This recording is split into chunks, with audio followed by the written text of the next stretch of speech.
It's campaign and conquest, let's play TTRPGs done right. War games and gaming, with Storm and Magenta tonight. We got a new system best you'll ever see. A paracosmic convergence of this masterpiece. It's got the hit shots and plays every genre so well that you would think it was crafted in the depths of hell. It's campaigns and conquests, the best that there is. War games and gaming, with a system that wins. Whether you're a pro or a fighting kid, we've got something better, it's really the shit. Custom worlds, random tables galore, got all the backgrounds and so much more. It's campaigns and conquests, the only true way. War games and gaming, all night and all day. It's campaigns and conquests, better subscribe to the show. War games and gaming, and now you know. It's campaigns and conquests, and we're feeling alright.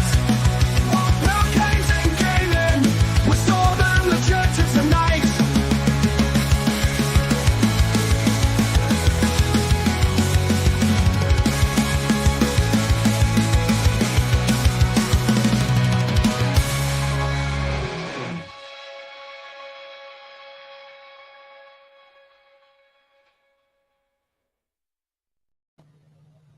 Hello, everyone, and welcome back to Campaigns and Conquest. I'm your co-host, Magenta, and I'm joined tonight by Storm, your host. Say hi, Storm. How's it going tonight, folks? Hey, we are going to be talking about historical gaming depths tonight. So get ready for a discussion we're going to be taking a peek at some of the games of the past and what made them unique and different from today's games. And as always, we are looking for participation from the audience. So if you feel motivated to chime in, please make a request and we will bring you up on the mic. You can also come in video if you want. It's up to you. So just let us know and we'll bring you on up so we can have some roundtable discussion as well. But if you want to just sit back and listen and enjoy the show, that's always welcome as well. So thank you for joining us. A quick reminder to please like, share, and subscribe to help us grow the channel so we can continue to provide you with exciting content. And I'm going to turn it over to Storm so he can kind of go over some of the details of tonight's topic with you. Well, Go ahead, Storm. yeah. She thinks I'm going to pull out my crooked old man finger and start waggling at people about the way it used to be. Well, hold up your finger so we can all see. Let's see it. Which one? Is it crooked? Yeah. And one of the pinkies is a little bit. I hope that. So, but I wanted to discuss really. Like I say, I have said in the past, I tend to feed off what I see on socials and say, hey, they're talking about this. This sounds like it'd be interesting to address. And it just seems like a good strategy for the algorithm. I don't know if it is. If you know better, please tell me. But also, I like to reply to these things, but I type like a drunken monkey. And the hands don't work real well. So it's always fun to be able to reply with the voice. Hopefully that works and is a little bit clearer and you can get a little bit more in depth. So, but just in general, I want to talk about older games, perception of them. If you listen regularly, you know I'm constantly at war with the idea of jargon and cliches and perceptions of the past that are somewhat erroneous and mythical, and just how old mechanics really worked versus the perception of how they used to really work, and the idea that old and new is even a thing. I just jump on that a little bit. So, is that as clear as mud for you? Yeah, very muddy. Works for me. Sorry. But no, it's okay. You know, I'm kidding. But yeah, I get it. I mean, I've been kind of diving into this as a new player. And I will say that sometimes it's, as a new player, you run into things which kind of can be a bit of a turnoff. I will say, as far as like steering people away from gaming in general, and part of that is the disagreements on like, there's this like dichotomy that I've seen where people both worship and degrade the older games as being like the origins and unquestionable, but at the same time, nobody wants to play them because they're too hard. So there's that dichotomy between the two, which is very confusing if you're a new player, and it can lead to a little bit of like fear as a new player coming in. You're like thinking, okay, am I playing the right game? Is this going to be a game that I can play? People are saying it's hard because it's one of the older games. Am I, am I too stupid for this game kind of thing? You know what I mean? So that's kind of in the back of your mind as a new player. And I think we all want to, I think everyone in gaming wants to see the gaming pool grow, more players, want to see it continue to have new games available, to have the old games still played, all of that kind of stuff. So I think it is good to kind of look at with realistic eyes what is really going on with the older games and, assessing them fairly. Does that make sense? Yeah. So with that in mind, since I am not the expert here, I'm going to ask you to continue. Well, I guess the first thing that I should address is the idea of old versus new. And I am firmly of the somewhat minority opinion, but at least minority from what I see posted on the socials. And here's one thing real quick about that. That doesn't mean it's the majority or the mass of people that play these games at all.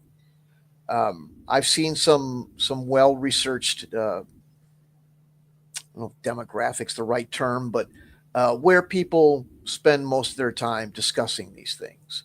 And social media platforms are not are not the minority or the majority, I should say.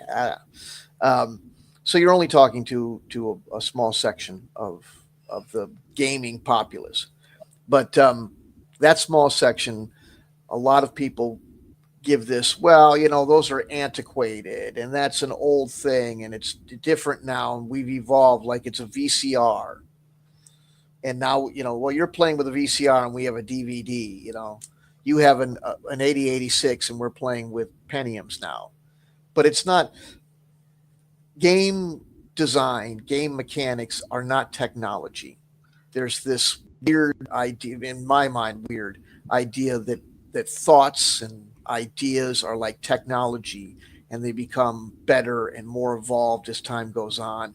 And I don't get that. There was some incredible ideas that came out of people like Leonardo da Vinci and Isaac Newton and people of the past, and ideas which mechanics are ideas at least at birth. They don't have, they're not linear. They don't evolve like technology like that. So some of the best ideas, some of the easiest and most approachable systems are older than the car you drive and might even be older than your parents based on the demographics of people that watch on Twitter and stuff like that. And there's nothing wrong with that. They're just old. They just were thought up years ago. So there's that. But there's this common thing that anything from the past was unplayable. Another jargon phrase which I despise and want to obliterate from the vocabulary of people, not out of some need to censor, but because it's just not a very accurate phrase, and it tends to be used in means that almost weaponized in some cases. There isn't a game that's unplayable. There's a game that you don't want to play. That's fine. But that doesn't mean that somebody else couldn't do it. But when you say, well, that's an unplayable game, people that are new to the hobby would take the word of somebody who's experienced in it and say, well, that must be the case, they would know they've been doing this a while. And then they won't pay any attention to that game and continue to propagate the myth that it's unplayable because all those guys said it was and they're experts, supposedly. But they're all playable. That's number one. Is there an industry expert council or something? Like doctors have the American Medical Association, or some like group that has a legitimate claim to being experts in the gaming field, or is it just that people proclaim themselves to be experts? I Just a absolutely question I've always right. wondered. Yeah, no, it's people that fashion themselves as such and get enough of a following that somehow it becomes some sort of de facto truth to people. Well, why would he have this many followers if this many people watching him on YouTube if he wasn't some sort of expert? Well, there could be a variety of reasons, but no, it's very much self-styled, and then a lot of people go along with it. Um, I don't like credentialism. I read a very good article that made the case against it in the Mhm. Atlantic years ago, and I fully agree with that. So I've had people write long scientific like papers about operations analysis, which I was involved with professionally in the past. Read it and thought, is this a joke? This is almost incoherent. And then I looked down at I said, who actually authored this? And I go down and I look and I forget the exact title, but it was something like, um, aeronautics propulsion engineer, something like that. And I was like, dude's literally a rocket scientist. That's hilarious. and I'm sure he's a, well educated and credentialed individual, but he was out of his lane. You know, Mr. Goodwrench may be able to fix your transmission, but that doesn't mean he knows anything about what's going on with your busted whirlpool or incinerator problem. So, and to be fair and to be realistic, there's a lot of people that have credentials that don't deserve them, and it doesn't reflect the way they speak. I don't want to be too political, but I've heard people misuse words, mispronounce words that were fairly basic, and also have a diploma from Harvard. So, um, Well, to me, the mm, intelligence is one of those things that can vary based on like how much time you've spent studying a particular subject. So you could yeah, be really super intelligent about one thing and like completely clueless about something else, that's but true. your ability to learn is there. It's just what you've been exposed to. Here's the thing, though: if you were taught mathematics improperly for a long period of time and became very well versed and very uh, knowledgeable about that improper version of mathematics that you were taught, to the point where you were tested on it and you were given credentials on it, but you were taught that 2 plus 2 equals 5. You're an expert in something, but you're still not right. Right. I don't know if that's the Well, I greatest mean, analogy, I, you know I what I don't think mean? anybody But gets it that wrong. well, Two I am. plus two equals five. But It's supposed to be yeah, a clear analogy. The point is that if you're one of these who finds themselves to be some great um, expert on this stuff, but invoke all the cliches that I can't stand, I don't, maybe you're not that much of an expert, but you may be an expert in those cliches, but maybe not the reality of it. There's a lot of people. I don't like to get into ageism or anything like that. Although being a little bit older, I tend to be the receiver of ageism more than the distributor of it or anything like that. Um, but I've seen a lot of people who were too young to remember the way that it was try to tell me the way it was in 1979 gaming. yeah. And some of those people are considered experts, where people even call themselves that, um, and tell a lot of people a lot of things about these games, and they're not they're not really all that factual. So, do people, when they are coming up with these kind of opinions about these games and make these statements about them, are they disclosing like whether they've actually played the game? I mean, because isn't No. that really the ultimate test of whether or not a game is playable or not? Is if you actually played it, like Yeah, you well, could it's just tell. right, but then that kind of defeats the term unplayable. I don't know what. Yeah, there's another problem with that I have with jargon is that it means something to somebody else. Literally, anytime something's invoked as a buzz phrase, you're going to have somebody in the conversation that's going to look at it a different way. That's going to have Right. a slightly different. Like the other day, rules lawyer came up. There was the first three posts were definitions that varied slightly from one another over what that is. People can't even agree on the definition of these slang terms, but they hurl them around. And if you don't know them all, then a lot of people say you must not be an expert. I've seen gibberish written out in a blog post, but it was peppered with all the right slang terms and put in all the right sentences. And people go, that guy knows what he's talking about. And it was just word salad. Um, Gotcha. so that's why Humility I is hate them. David Brown is saying humility is the way to earn respect. Well, you'd think, but there's a lot of people that spend a lot of time, you know, talking about how tough they are and how smart they are on these things, and they tend to get a lot of mileage out of some of that sometimes. So, Right. this isn't the only medium where I see stuff like that, but it does happen Yeah. here. Yeah. Some people Well, love and egos. to me, I think sometimes you've got like a lot of folks who are creating new games, and for new games to thrive, I think they may see older games as competition for that, and they're trying to do something new. So there is a marketing aspect, I'm sure, to some of the things that get said. But some of the older games, I would love to see make a resurgence, or maybe something that is a kind of based on older games. It could be a new Right. game, but it's based on the concepts from And the there's where you and I will fully disagree, because I hate the idea of reboots, remakes, or anything like that. And that's fine. You wish what you want, but I well, don't. No. I don't know. I'm really kind of open to all types of gaming. Let's So put it to you this way. Here's I use car. I know you have a different, because you haven't been jaded by decades of this crap. Um, oh, I hear you. but you hear so much of it. So I put it to you this way. Here's what I think of a remake. Have you ever you know what a replica is?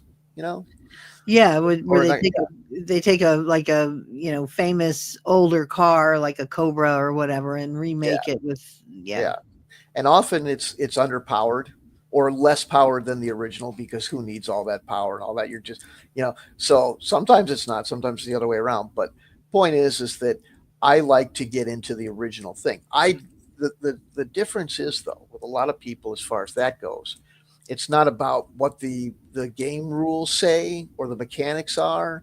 They can't, just like I can't crawl into the sports car that I owned 30 years ago because I can't afford it now.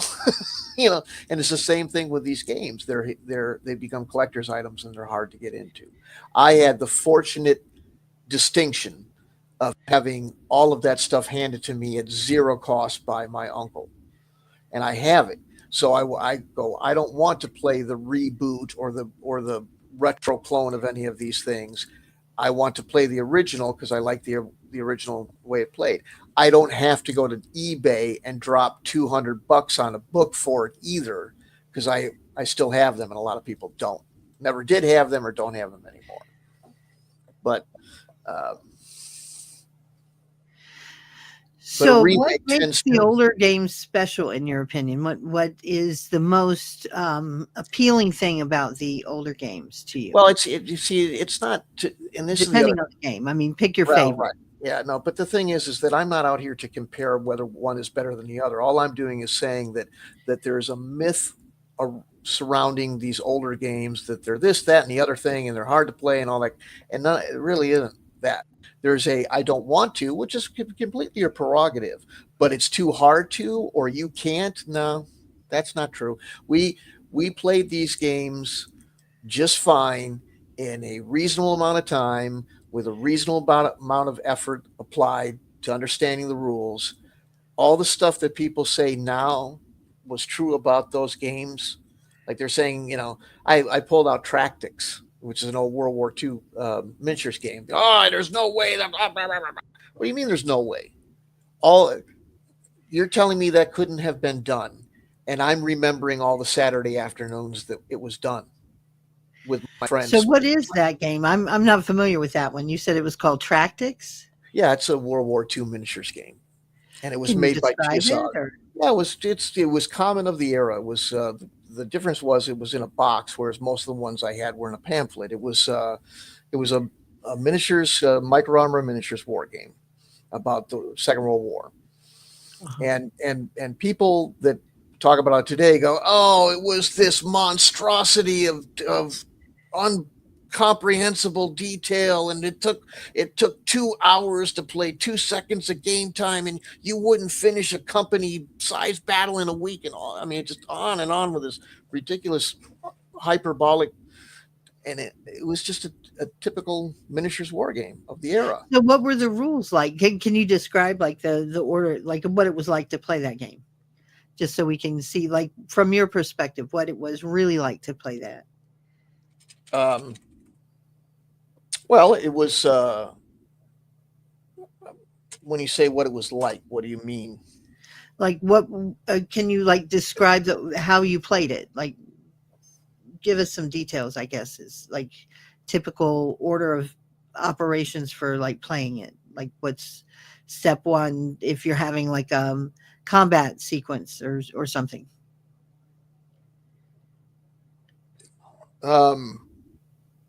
Well, there was movement and movement, fire, and rally. Most of these were all. I mean, I don't know if I'm getting exactly right. You're asking me at my age to remember something that happened specifically decades ago, and I can't give you every specificity. I haven't had the thing in front of me in a long time because people won't play it. But generally, they were all the same.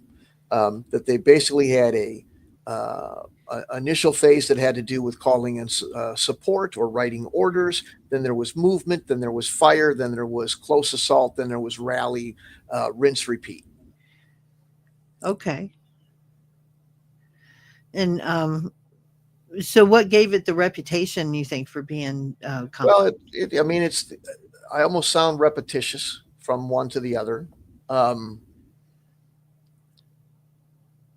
uh, David says, I never played AD&D right when it came out because I was a stupid kid. I want to get to that in a second. I don't want to talk about how Dave was, but I just want.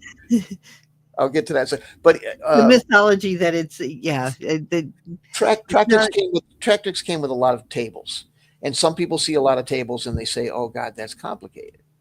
But we've been through this before, and I brought it up before, and I'll just quickly go over it again. There was a game called Panzer. It was another game similar to this. It was done on a board versus a miniatures, but it had a lot of tables. The tables were black and white, or some of them were put on really bad color coordinated paper, like black on blue or black on green. That color green that they used literally gave me a headache just looking at it. It was like this weird off neon, and it was horrible. It was hard on the eyes even as a kid. But they remade Panzer. I'm not a fan of remakes, and I wasn't all that happy that they did it. But I talked to Jim Day, the guy who wrote it, and discussed it a little bit and listened to some of the people. What they did is they took this. There was no difference in the amount of charts.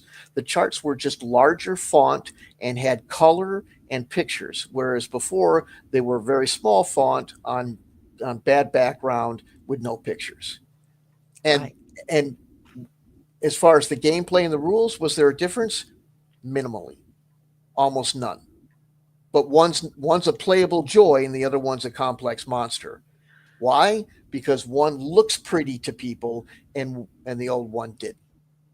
But Well, we somehow are a lot of us are visual creatures. So yeah, our eyes can make a big difference in how we perceive. Our initial perceptions can make a big difference in what we think about something right. going But forward. here's the funny thing. A lot of the people that initially bought that product, that remade product, played the original too. Right. But somehow even they went from it's complex and it was difficult to this is not so bad and better. And it Right. was all about the fact that this has color on a chart and that one doesn't. But yet they still use the term complex, which has absolutely no accuracy whatsoever. So just that's why I hate these jargon terms, because they start becoming I don't like it. Just say Right. you don't like it. Because if you say it's complex, then everybody goes, well, that must be a hard game to play. I don't want to play it. Now you've just shot it in the foot, Yeah. and your Nobody gives preference it a now chance. becomes I some get it. sort of fact that everybody yeah, you're just killing people. It's like knocking down other people's uh, sandcastles. It sucks. Now, as far as never played AD&D the right way, here's the thing: they call it high Gygaxian. Gary had a very strong English literature background. He used words that tended to be damn near Old English, and they weren't used um, with any frequency His in syntax was 1979. his Yeah. syntax was old fashioned too. He, There was a thing when I remember, because I was educated during that time. I was in I want to say sixth grade in '79, maybe fifth. I can't remember. But that's how old I am. But anyway, so it was the way they taught English was, you weren't writing properly unless you reversed, like you had to put in some phraseology that was like putting the subject first, and then they taught you how to put the subject last and to vary your sentence structure to make it interesting. All of these kinds of rules that made it more complicated. I mean, if you're an English major, you're not going to have trouble with it. But if you're not, it can be very difficult to follow and to understand. And right. complexity made, I mean, years went on and simplicity in writing and writing for clarity became more of a priority. So when you go back and read something like that, I mean, it was confusing then. And the joke is kind of, it's like stereo instructions. The stereo instructions were confusing as well because they didn't just write things straightforwardly. Step one, here's one sentence to tell you this is step one, and then step two is another whole sentence, so you can progress. It's clear, it's not confusing. Right. When you have things like, okay, so if you're in this situation, then you would do this, and then however, on the converse, and using bigger words and more complex vocabulary, all of that just leads to confusion. By the time you get done with a paragraph, you're like, what did that say? And you have to go back and break it down and simplify it yourself. Right. Which, And that's mhm. Go ahead. Sorry. sorry, go ahead. But yeah, no, the point it's and that's why I get all spun up on things like Twitter. Not I'm not raging like some maniac, but it does bug me because um, what people do is they'll just keep using that complexity word or something else like it, fiddly or in the weeds or something like that. And if it may be easy to learn Monopoly, but if Yoda's the one teaching you, it's not going to be easy because what the hell did that little green mother just say? Because he speaks damn near backwards. And so simple concepts will be difficult to understand if they're written out or given to you in a way that's like, huh? What did you say? So Gary did that. He spoke like he was a half a century behind the times, and kids that were saying radical, gnarly, and cool and stuff like that were like, what the? So we had to get out a thesaurus and even sometimes a dictionary to figure out what the hell it was. Not the dictionary. Yeah. And here's the thing. Now he says, I'm old. I can't see well. The AD&D books are hard for me to see now. Well, here's the thing. When I was playing counter games at the age of 14, and I wasn't Mr. Magoo. I didn't have bad eyesight, but that stuff was still so small, even as a youngster, that I was going around looking like Sherlock freaking Holmes because I had this giant magnifying glass to read those counters. They were 5/8 inch by 5/8 inch, and sometimes they Just would have. handling those would be difficult. They're smaller than a postage stamp, so I still had to do this shit to read them on the map. And And then you pick them up with tweezers, right? that's true. Yeah, we Yeah. would pick them up with trees because they're so small. I've seen Um, pictures of that. Yeah. yeah. So, but that kind of stuff, small font, bad color coordination, all that stuff is there. There was reasons for it, and sometimes good reasons, but those good reasons didn't change the fact that it made it a pain in the ass. And instead of saying, well, that was a pain in the ass, now what people say is that was too complicated or unplayable or something like that. And it's not that. When we were excited about D&D, when we got those books and we go, we want to play this game, we were going to find a way to play this game, even if it meant doing things we normally didn't much care to do. And that was read a freaking dictionary. We wanted to get inside that world. So we Right. had the motivation to do it because we wanted to play it. Now, if it was something where we're like, well, we got it for Christmas and I think I might take a look at it because what the hell, maybe it'd be interesting. And we read that and we go, it's not that interesting. We'd throw that sucker over our shoulder and go over to the Atari. So it wasn't a matter of can't do it. It was a matter of don't want to. And again, there's nothing wrong with not wanting to. No one's saying you have to do shit you don't want to do. But just say you don't want to do it.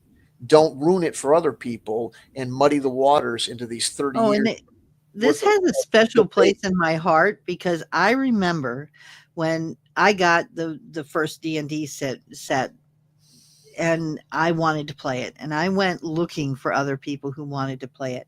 And I heard the same, well, I heard two things.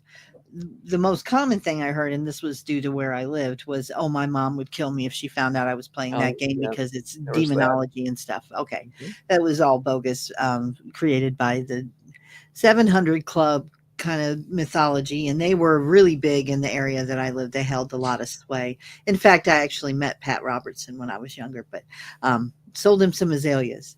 But anyway, it was um, so I didn't find there were a lot of people who rejected it just immediately because of that false statements about it.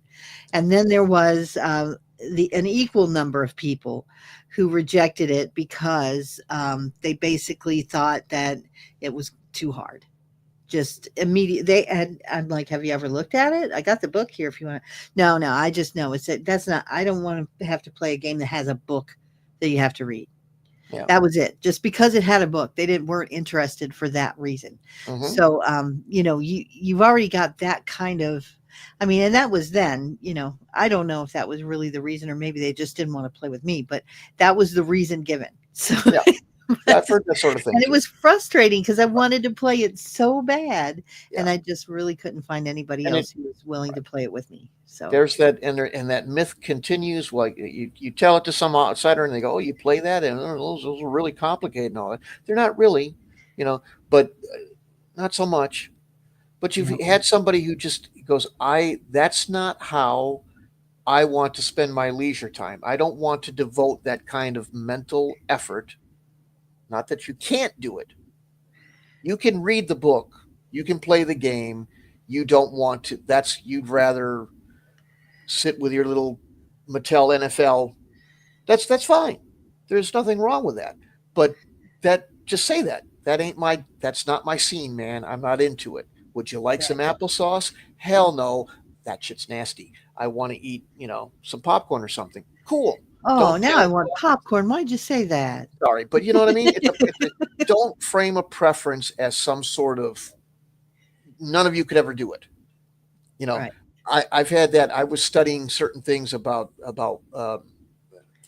metallurgy and mechanics and stuff like that, and it was adjacent to wargaming, so I brought it into wargaming forums, and I would get these kind of guys. Well, it's so complicated, and it really doesn't matter anyway. So who gives a shit?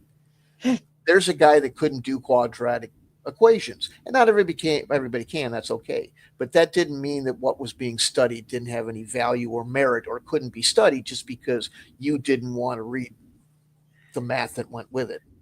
You don't have to, but don't say it can't be done because it can't be done. It's been used for years, So, um, but it did this.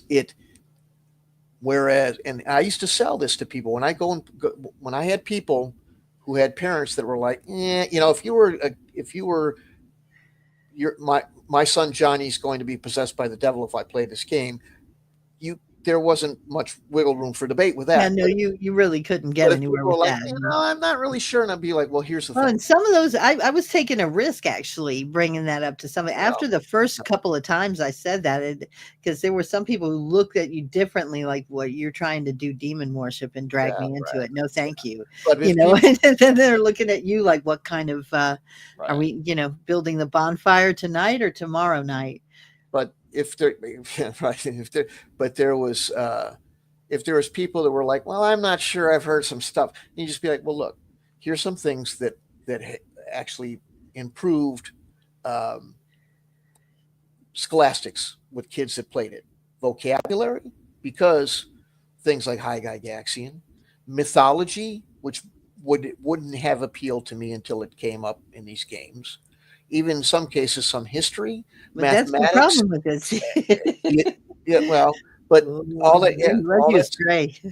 all that stuff. Because I was one of these, and there was a lot of us that was, um, well, they don't apply themselves, and that meant that I don't give a shit. Yeah. I have no use for math in the real world, so I'm not going to waste any mental effort. But now, if I don't understand that math, I can't play Panzer Blitz or I can't play D&D. So now I'm going to learn that math to be able to play that game. So it actually ended up educating us in numerous ways: vocabulary, mathematics, mythology, literature. Theatrical ability, role playing is in some cases people take it to a theatrical level. Map reading, Mhm. understanding geography and Oh, basics, all sorts of stuff like that. There was, if you go through their terrain, it's basics, very basics, but it's geology and things like that. It was very helpful, and that's what I would go and tell parents. I says, well, I'm not sure about wargaming. It seems kind of violent. You're learning history, you're learning mathematics, you're learning physics and all that sort of stuff. mhm. And sometimes it would work, and other people go, oh, yeah, they wouldn't believe you because you were just a kid. But it would work to some degree. It wasn't untrue. It did help a lot of people with that sort of stuff. Very true.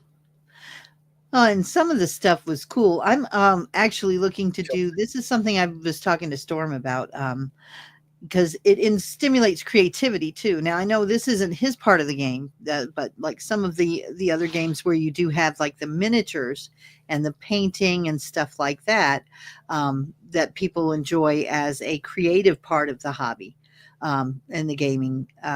That's not something he was really ever into, but I'm kind of into that stuff. I actually do needle felting, which is a craft project. I don't know if anyone here has ever heard of it, but it's basically you take wool and it's like sculpting with wool. You have a little needle that tangles the wool to make it firm and shape it to whatever shape you want. And you can use different color wool to kind of, it's like painting, but it's with wool instead of with paints. And you can shape it to different things. And I was thinking of making some, a sorcerer, wizard, druids, all the different classes of D&D characters, monsters, that kind of thing, needle felting, and just kind of doing it live on air when we're talking, so everybody can kind of see. What, are you having trouble hearing me? That thumping's back. Oh, that was me actually tapping on the desk for emphasis because I talk with my hands. Sorry. He's a pulpit pounder. Huh? You're a I'm pulpit what? pounder. A pulpit pounder. There's no pulpit here. It's a desk. Okay. It's got 4 legs. Right. And right. Okay, just to be clear. Okay. But anyway, it was coming through very strong. I was miming doing the needle felting, and that's where the tapping came from. Sorry. But anyway, I thought that might be interesting to watch and see, and so you got your own, you're going to start a channel for that? No, I thought I'd just break out some wool and get a camera set up if I can figure out how to set it up right so that it can, give me good light and make it easy to see. And then I could just needle felt during the show. So you guys can kind of watch, and I can make some characters. Kind of like the ones in our background here: a fighter, an archer, sorcerer, So you're saying you're going to do that like now while we're talking? Not That's right now. I don't have a camera set up to do it. I don't know how to do that on a like to connect my phone or my camera because I could use my phone as the camera for it, but I don't know how to do that. hmm, okay.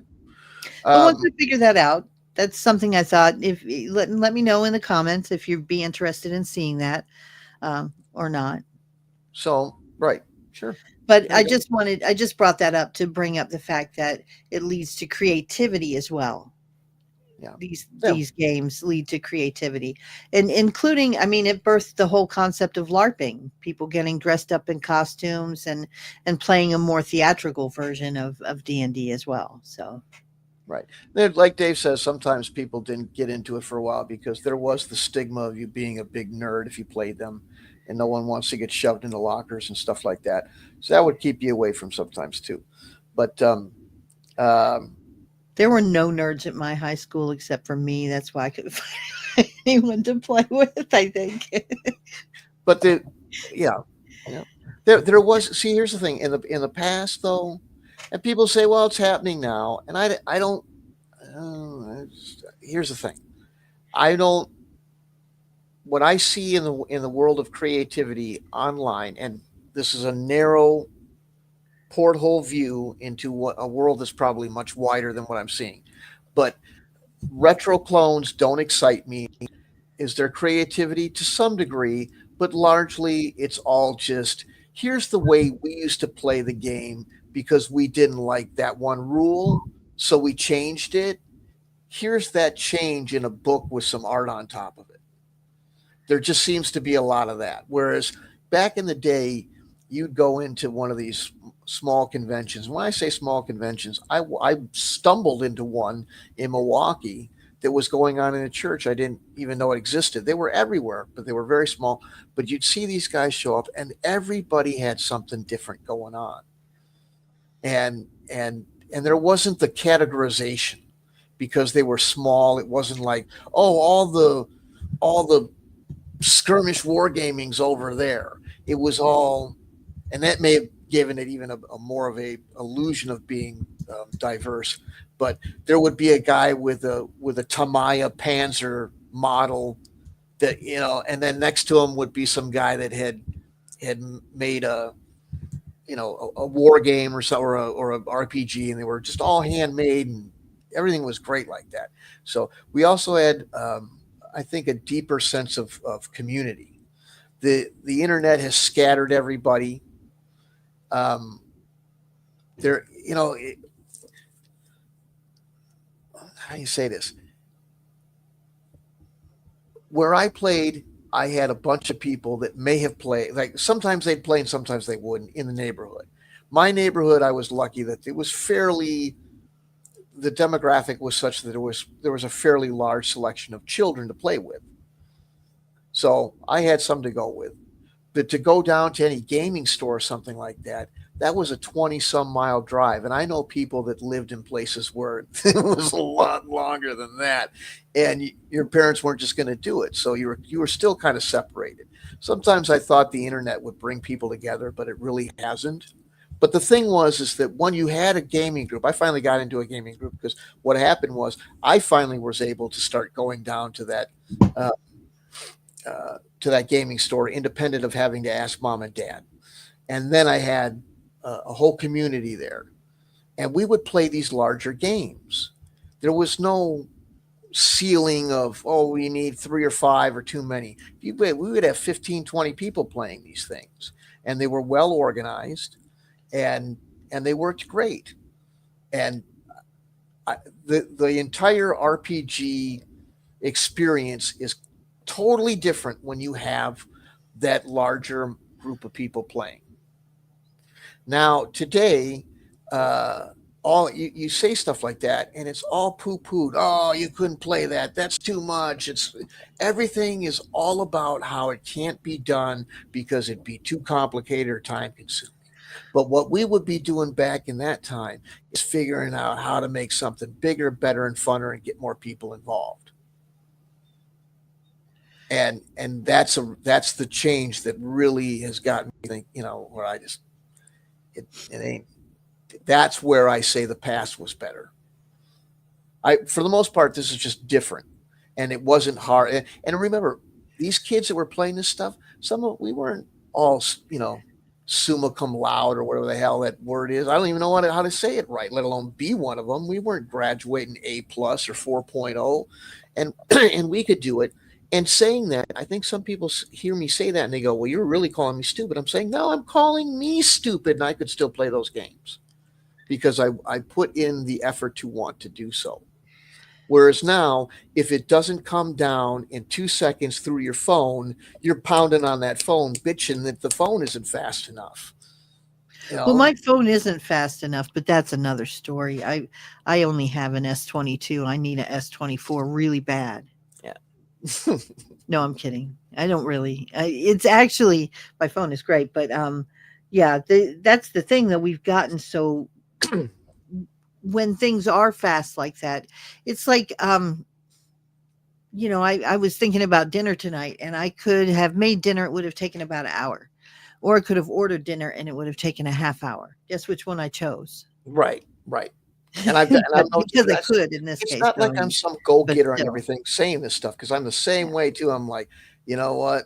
Toasting that toast seems like a pain in the ass when I can put that, breakfast burrito in the thing. And so, so I know what you're saying, but it was like I knew a bunch of guys in one gaming group. They had Axis and Allies wasn't too big of a game to play. It was like we're bored with it. So we went and we got Fortress America. That wasn't enough. The boards were too small. And once you played those games are great.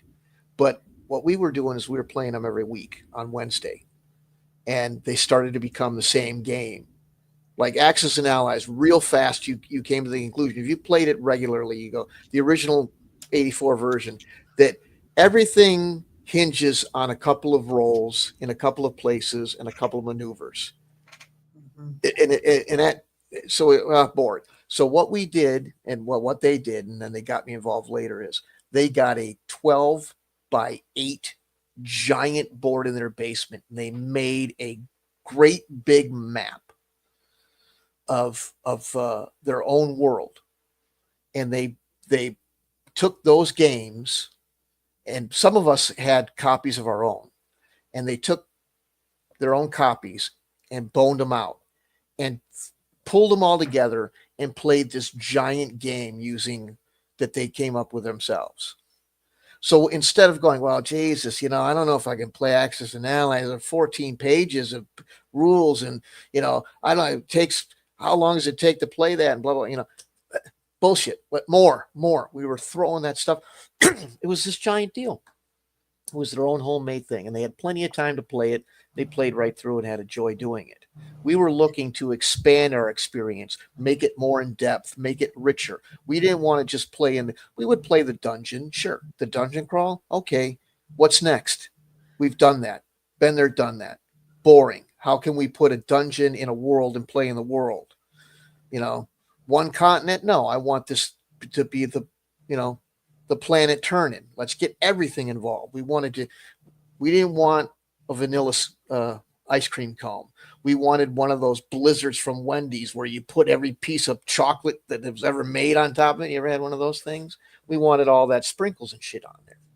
And that made it fun and interesting instead of, cutting ourselves off at the knees because it might be too hard to play or something like that.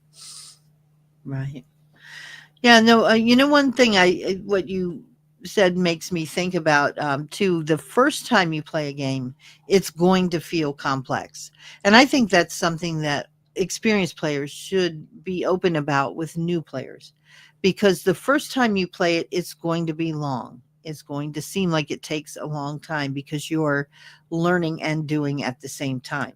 And once you've done it a few times, then it becomes like second nature. You automatically know what the next step is. You automatically know, you start to learn like how many hit points you need for this particular thing, or what dice you're supposed to roll here, or, just it becomes second nature to you. So you don't feel like you're struggling to get through it, and it doesn't take as long because everybody that you're playing with, if you all start off as new, by the time you've played the fifth game, you kind of know what to expect. And then it's different than, when you're starting off and you're just looking at this intimidating book with a lot of rules, and some of them only apply some of the time. So, but when you're holding a heavy ass book in your hand, oh, am I allowed to say that word on YouTube? I'm sorry. Anyway, if you're holding a big heavy book, You mean um, ass? I guess you can if you Giant just wide ass? said, Big bouncy ass? okay, Floppy please flat stop. ass? Please stop. I get it. Okay, I guess it's okay to say. Back that But if ass you're up. holding a really heavy book, it does make it feel intimidating anyway. So, Junk in the trunk. Yeah, no, I don't understand. But see, it like for us, it was this tome that you had to unlock. It was a code that you had to cipher, and once you got there, the reward was you opened up this door into this great world. And once you had that cipher down, now you could go anywhere with it. That was the great part about D&D. I love sandbox and kit games where it's not just here's a game about like Star Wars Risk was fun, and I'll play it every day of the week because I rarely get to play it. So if anybody says, "Hey, you want to go play it?" I'll go play it now because I had to beg people to play it. But if I played it every day, that's just Star Wars. How about a board game where I could do that and I could have every single one of those franchises without having to pay $60 every copy for it? They've got Transformers Risk, and they've got all that stuff. I want a system that just does any of them where I don't have to keep. I like that kind of stuff. I liked old war games for that reason. My favorite old war games were miniature war games where it wasn't where I just bought this new thing on the Battle of Dien Bien Phu or whatever. Dien Bien Phu, I put it backwards. No, I want something that can play anywhere, anytime, in any era. So when I bought miniature war games, I would buy a $5 or $10 book at most. $10 was kind of outrageous, but usually they were $4.95 or $6.95 or something like that. And they would have everything I need to play anywhere in World War II I want, from Moscow to Tokyo and everywhere in between. It'd have all the information all in one book. I didn't need to keep buying and buying and buying or learning or changing rules every time I wanted to play something. You want to play Ghostbusters? We got to go get a whole new shelf of books. You want to go play Traveler? You got to go get a whole new shelf of books and then relearn and relearn. That drove me berserk. I hated that. As a kid, you got used to it because you just wanted more new stuff and you wanted to try new things. But as I get older, I don't want to cram all that information into my head. I just want one set of rules that does everything. So now I'm having to make my own. The problem is I'll never get anybody to play it because everybody does. I don't know what it is about wanting these smaller groups, but it isn't my scene. I liked playing with a big party crowd. We used to come in, there'd be 8, 10 of us or something like that. And somebody would bring in the chips and somebody would bring in the pizza, somebody bring in the soda. A little later on in life, it was the beer and the, other things, but we'd all sit around, we'd all be able to, do whatever we need to do, smoke our cigarettes and drink our soda or our beer or whatever at a giant table. And the experience was a 100. When you have more players and more characters going out to do things, it changes everything about how you do it. But we were always trying to make them bigger and better. right. Instead Well, of small. Personally, I'm more for the smaller crowd kind of thing because I feel like you get to know the players that you're playing with more. But I can see like there's a certain point where if it's like just 2 players, it really then it doesn't work because it's kind of like it feels awkward because you're constantly like that thing where you're walking in a room and like you're headed straight for someone and they dodge to the left and you dodge to the left and then you do that awkward dance, you know what I mean? Until you get to where you go around each other. It kind of feels like you're constantly doing that in the game because it's like, oh, well, do you want to answer this question? Who's going to decide what we do in this particular instance, Do we attack the monster or do we try and negotiate, and you're trying to figure out with one other person and you don't want to seem like you're the one who's making decisions too often. They don't want to seem like they're making decisions too often. You know what I mean? It just becomes kind of awkward. At least to me, I don't know. Maybe I'm the only one who feels that way, but I feel like just two players is awkward. So you have to have at least three players or more. But I'm okay with a smaller group too. Why? Here's the thing: if you play Why? with more, I just am. I'm just. I can play a larger group too, but I'm comfortable in a smaller group as well. if you play with more people, then you don't have to worry about being killed so much. Mm. Your character isn't old yeller that you lose your, you have all this other, you know, support around you, that sort of thing. I think here's one of the things. Secretly, I think a lot of people don't like the big crowds because I don't want it to divide my gold 10 ways. They're all like Blackbeard. You may have hit on something I didn't realize was a motivating factor for a smaller group, but okay. That story about I think it was Blackbeard who had gotten a second ship or whatever and crewed it, and then they went and robbed that town in Carolina, was it?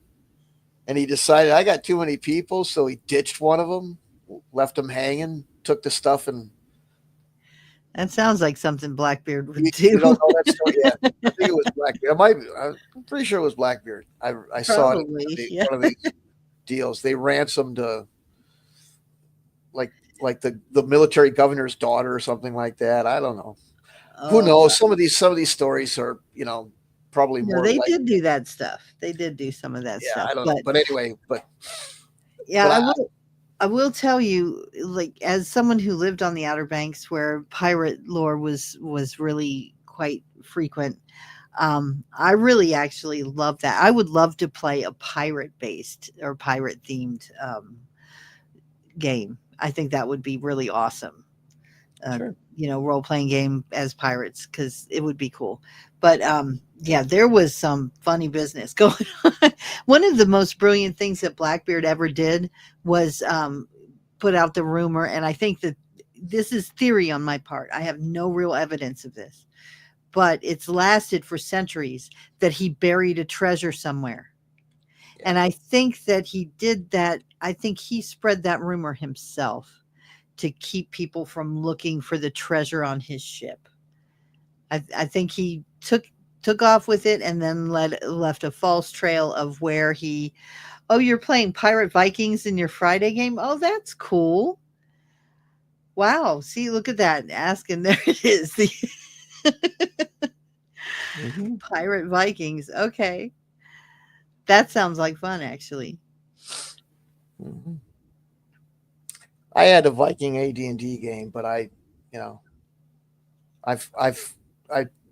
advertised it for a year and a half and only got 2 people to reply, so I just kind of. That's the other thing. Chasing. Cool. I mean, the only opportunity I have is VTT, and for a long time, I listened to people kind of piss and moan about that and say there's nothing better than a real life, and I didn't really agree with that. But I guess the difference was back in the day, I had friends, and friends that wanted to play the game, and we all played stuff together anyway. And a lot of the people that go, I don't know what all that VTT things. I have a game every weekend with these people or whatever. You're lucky you have a social circle that everybody's into it, or for whatever reason you've grown up with the same people and now you're 40 and you still got your school chums that all play with you. Mine are either dead or there's all sorts of, so they're not going to do it. And playing in a big group was fine when it was a big group that mostly knew each other. We didn't all know each other, but there was still some connection. I still don't see the problem with it today. Anyway, but playing face to face. Sometimes I think, well, that might be easier to get people to play, and then I remember the time I drove across the city of Milwaukee to meet somebody to play, and they didn't show up. And I thought, you know what, being stood up on a VTT is okay. I can go into the other room and make some food or something like that. But if I spend an hour and a half driving through the traffic of a major city to get on the other side of it to meet somebody and they don't show up, now I've talked about being inconvenient. and time lost, so I think I'll stick with the VTT. But um, plus, if things don't go well between people that barely know each other face to face, then you've got to deal with the fact that you're face to face. If you're online, you don't really have to deal with it anymore. Um, anyway, one of the other things I wanted to talk about was I came through this little thread. Where the hell is it here? Uh, anyway, they were talking about 5e, which I'm not a player of 5e. I have no real interest in it. The only exposure I had to it was I read through some of it when it first came out. Don't remember much. And I have been playing that Boulder's Gate, which I guess is kind of a variant of 5e, or it's 5e ish, right? I guess that's true. Yeah. I would And say I'm not the expert, but yeah, I think so. uh-huh. And so anyway, so this thing came up where they were talking about the short rests and the long rests. And here we go. Let's get it so I could get the thing right. Person writes, I absolutely loathe the short rest, long rest terms. These are terms that cram so many variables into only two options: a 1 hour rest or an 8 hour rest. Then, if you use the quote gritty realism option from the DMG, you're changing the basic terms of short and long rest and confusing players more. So here's one of these things where uh, how do you do it? The attempt to make things simple by masking math or counting or using jargon just made things worse, made things confusing and more complicated. My reply was, and people were like, well, here's what they do. Instead of, they have like 1,000 different, well, I do it this way, or I do it that way, or all these different house rules. Now, if I have house rules, every time I go to a different house, I got a different rule if I play with these people. And I hated doing that with like cards and stuff. You play poker and go, wow, let's play 7 card stud with this wild, or some weird variant that somebody had to explain to you while you're sitting at a table and you got a bunch of money on it. And it almost seemed like you're just trying to bamboozle me by calling some weird game instead of having some standardization. And I think, from what I've understood as far as Advanced Dungeons and Dragons go, is that a lot of it was made with the intention of being some standard that could be traveled around the country. If you go somewhere and you play in some tournament or you play with some other people, you at least have some common language and rules mechanics that everybody can agree upon and use if they're strangers. What you do with the 5 people or 10 people at your own house, that's different. And I do like some standardization. Sometimes everything's too hard and too complicated, makes everything too hard and too confusing and too complicated. And a lot of these older mechanics that are now perceived as clunky and in the weeds and all that stuff really revolve around just doing a little bit of basic math. If you go through the AD&D rules, look at how you what's the word? Balance encounters to distribute XP. You're using fractions and converting those fractions into percentages. Look at surprise in the combat system, where Oh if you're yeah. if you're You using showed different me dice, that, and yeah, and I was like, my head was spinning after I looked at that, and I was like, oh my gosh. right. So people will bend their ass backwards to find a way around doing that, but doing it isn't that difficult, especially once you've got it down and you've got a calculator. When we started playing this game, we didn't have a handheld calculator. We had to go find something and do, so when you had a calculator, it was incredible. And all of that stuff, instead of going, Well, I don't want to do that. It's too complicated. We went and found a way to do it, even when it was hauling a heavy mechanical machine. My grandfather had what they called an adding machine. It was a calculator, but it was a calculator that was predominantly mechanical. That sucker was loud and it was heavy as hell. And then, And uh, it printed a ticker tape, didn't it? right, yes, Yeah. it was. And um, we got an electronic calculator later, and my dad was always mad that we try to use it because it was expensive. And then it wasn't until some years later that you started finding things that were relatively cheap in the form of solar calculators and battery powered calculators that you could buy at Walgreens and stuff like that. But then it was real easy to do that stuff, and it didn't become a hindrance. It was just, it's easier to do it than to have 15 different ways to go around something that end up causing as much confusion or as complexity as if you just went through it. You know, um, so I find, we were talking about 40K last show, how it was supposedly the simple system until you started really getting into it, and there was all this stuff to learn. It expounded as you Yeah, went. yeah. Yeah. And all of a sudden, simple didn't seem so simple, especially if you were the new guy starting. If you had Mm. been playing for 2 years, you're already into it. But they start throwing manual on manual on manual on top of you, and 90% of these manuals were lore. So they seem like, well, these are just very simple things, until people started pulling out white dwarf with units in them and special rules that I hadn't even read because I didn't have a subscription to White Dwarf. What's simple about all this? Being inundated with all this shit. So, and when you use math, it doesn't pigeonhole you into one system. Instead of, well, we use some special way of measuring on the map because it's easier than math, and now I can't use that stuff anywhere else because there's no way to translate it. When we used to get stuff like war games, everything was given not in specific inches; it was given in meters or feet or something like that. Now I could take that game that today would be written specifically for this scale of model.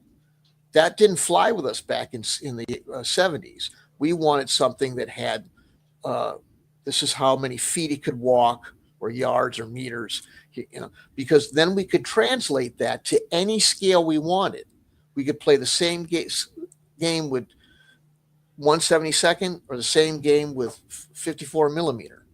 Whereas now you'd have to go buy it. Well, I bought Bold Action. That's for 28 millimeter. Of course, they pigeonhole you for marketing as much as anything because they want to sell you the miniatures that go with the game. It used to be you bought the game and you bought miniatures from a different company. But it just sometimes trying to dodge perceived complexity just creates more of it.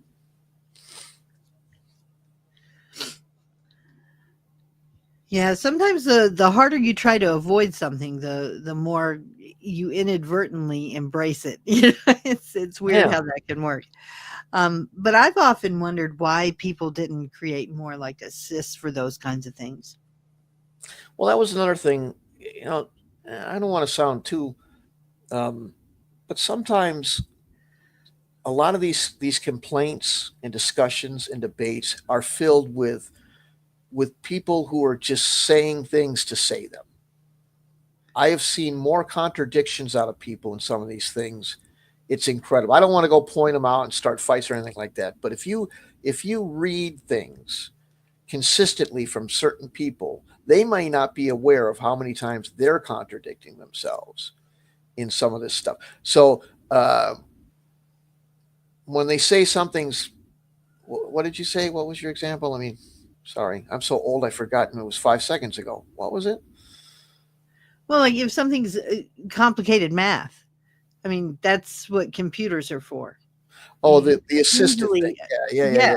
you've Right. got a device that's essentially a computer in your hand. Most of us, unless you're one of those few people, and I know they still exist because I used to do customer service for cell phones, and there are still some people who rock the old basic phones, but most people have a smartphone of some kind or another, and it would not be hard at all to to have a way of calculating out those things. If you have a basic rule set that has predictable rules, it would be easy enough to create a way of resolving those things by just you input what the stats are for your character versus the opponent you're facing, and boom, what the dice roll was, you'd have an answer. In 1980, my dad went, I remember it was a friend of his, said, you really should get in on the computer revolution. My dad had no intention to. His buddy talked him into it. He walked into a Radio Shack and he started buying some shit. One of the things he bought was a Tandy 600 laptop. And it came with a carrying case. It was 11 pounds, bro. It was a brick. And he went and had it immediately upgraded to the 640K, which was that was hardcore. And he got the one that had the 1200 baud modem. Woohoo, 1200 baud. Never used that modem and didn't even know, but he got the 1200 baud modem. And I probably used that thing more than he did. He carried it a lot, but he never really used it very much, but I would use it. This was 1980. Now, even into the 90s, especially, late 80s, even a couple of people in the 90s made this crack. And I'd say, why don't you use a computer assist? And they'd say, well, if the rules are so complicated, they require a computer assist, I don't want to play them. Okay, so here's a couple of things. First of all, we're talking about a game already that has the computer assist. So if you don't like that, why are you playing it? Because it has one. The other thing is you're complaining about complexity and difficulty in computation. You're given a tool that alleviates you of that complexity and time consumption in the computation of it, and you still don't want it. So what are you really saying? Yeah, that's confusing to me, because it's kind of like, okay, so your objection to the game is that it's too complicated. The solution is that it doesn't have to be that complicated. There's a simple tool that you already carry with you everywhere you go that could resolve that complication. But you don't want to play it because the fact that it could be assisted by a computer proves that it's beyond that you shouldn't pay any attention to it. But then on the other hand, we'll play video games that are all computation, where there's not even another human being involved. You're playing against. But the difference is they don't have to do those computations.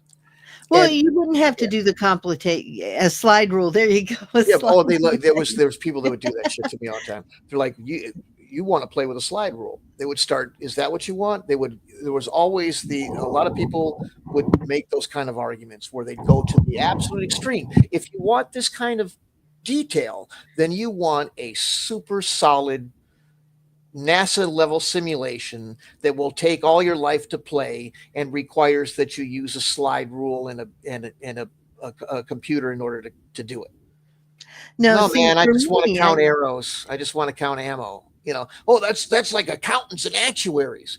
So wait a minute. So what if I fill out a 3.5 by or a 8.5 by 11 sheet of paper with data and information about my character? That's okay. That's role playing. But if I make a tally mark about how many arrows I shot, all of a sudden it's become a tax form. So here's the thing. You don't want to do it, and that's okay. But why do you come up with all this shit to say instead of being like, nah, I don't really want to do that? Well, here's what I don't get. So to me, it's kind of like, okay, I want to have my cake and eat it too, is what I'm really saying. I want to play the game that has the more complete rules that really represent the role-playing environment that I'm in, that are true to life.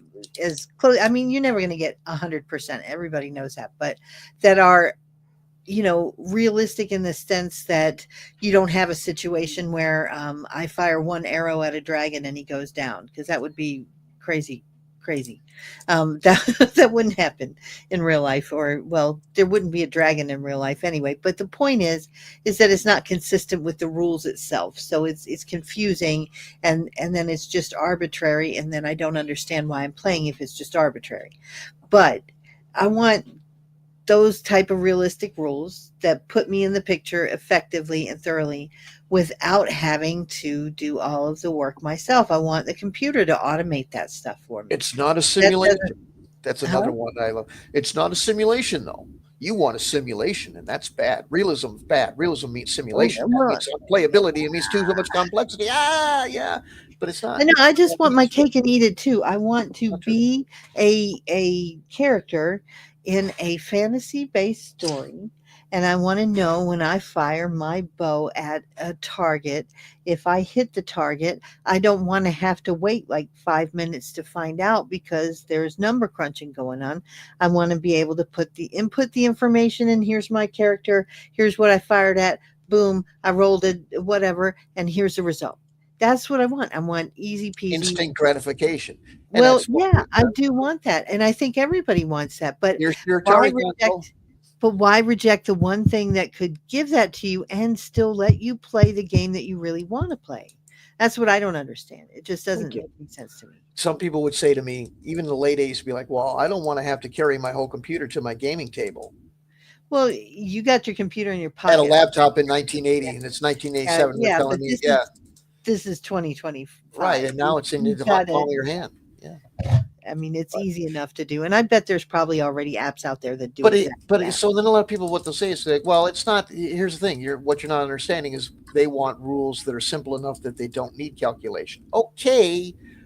But why didn't you just say that instead of talking about the weight of a computer and lifting it to the table?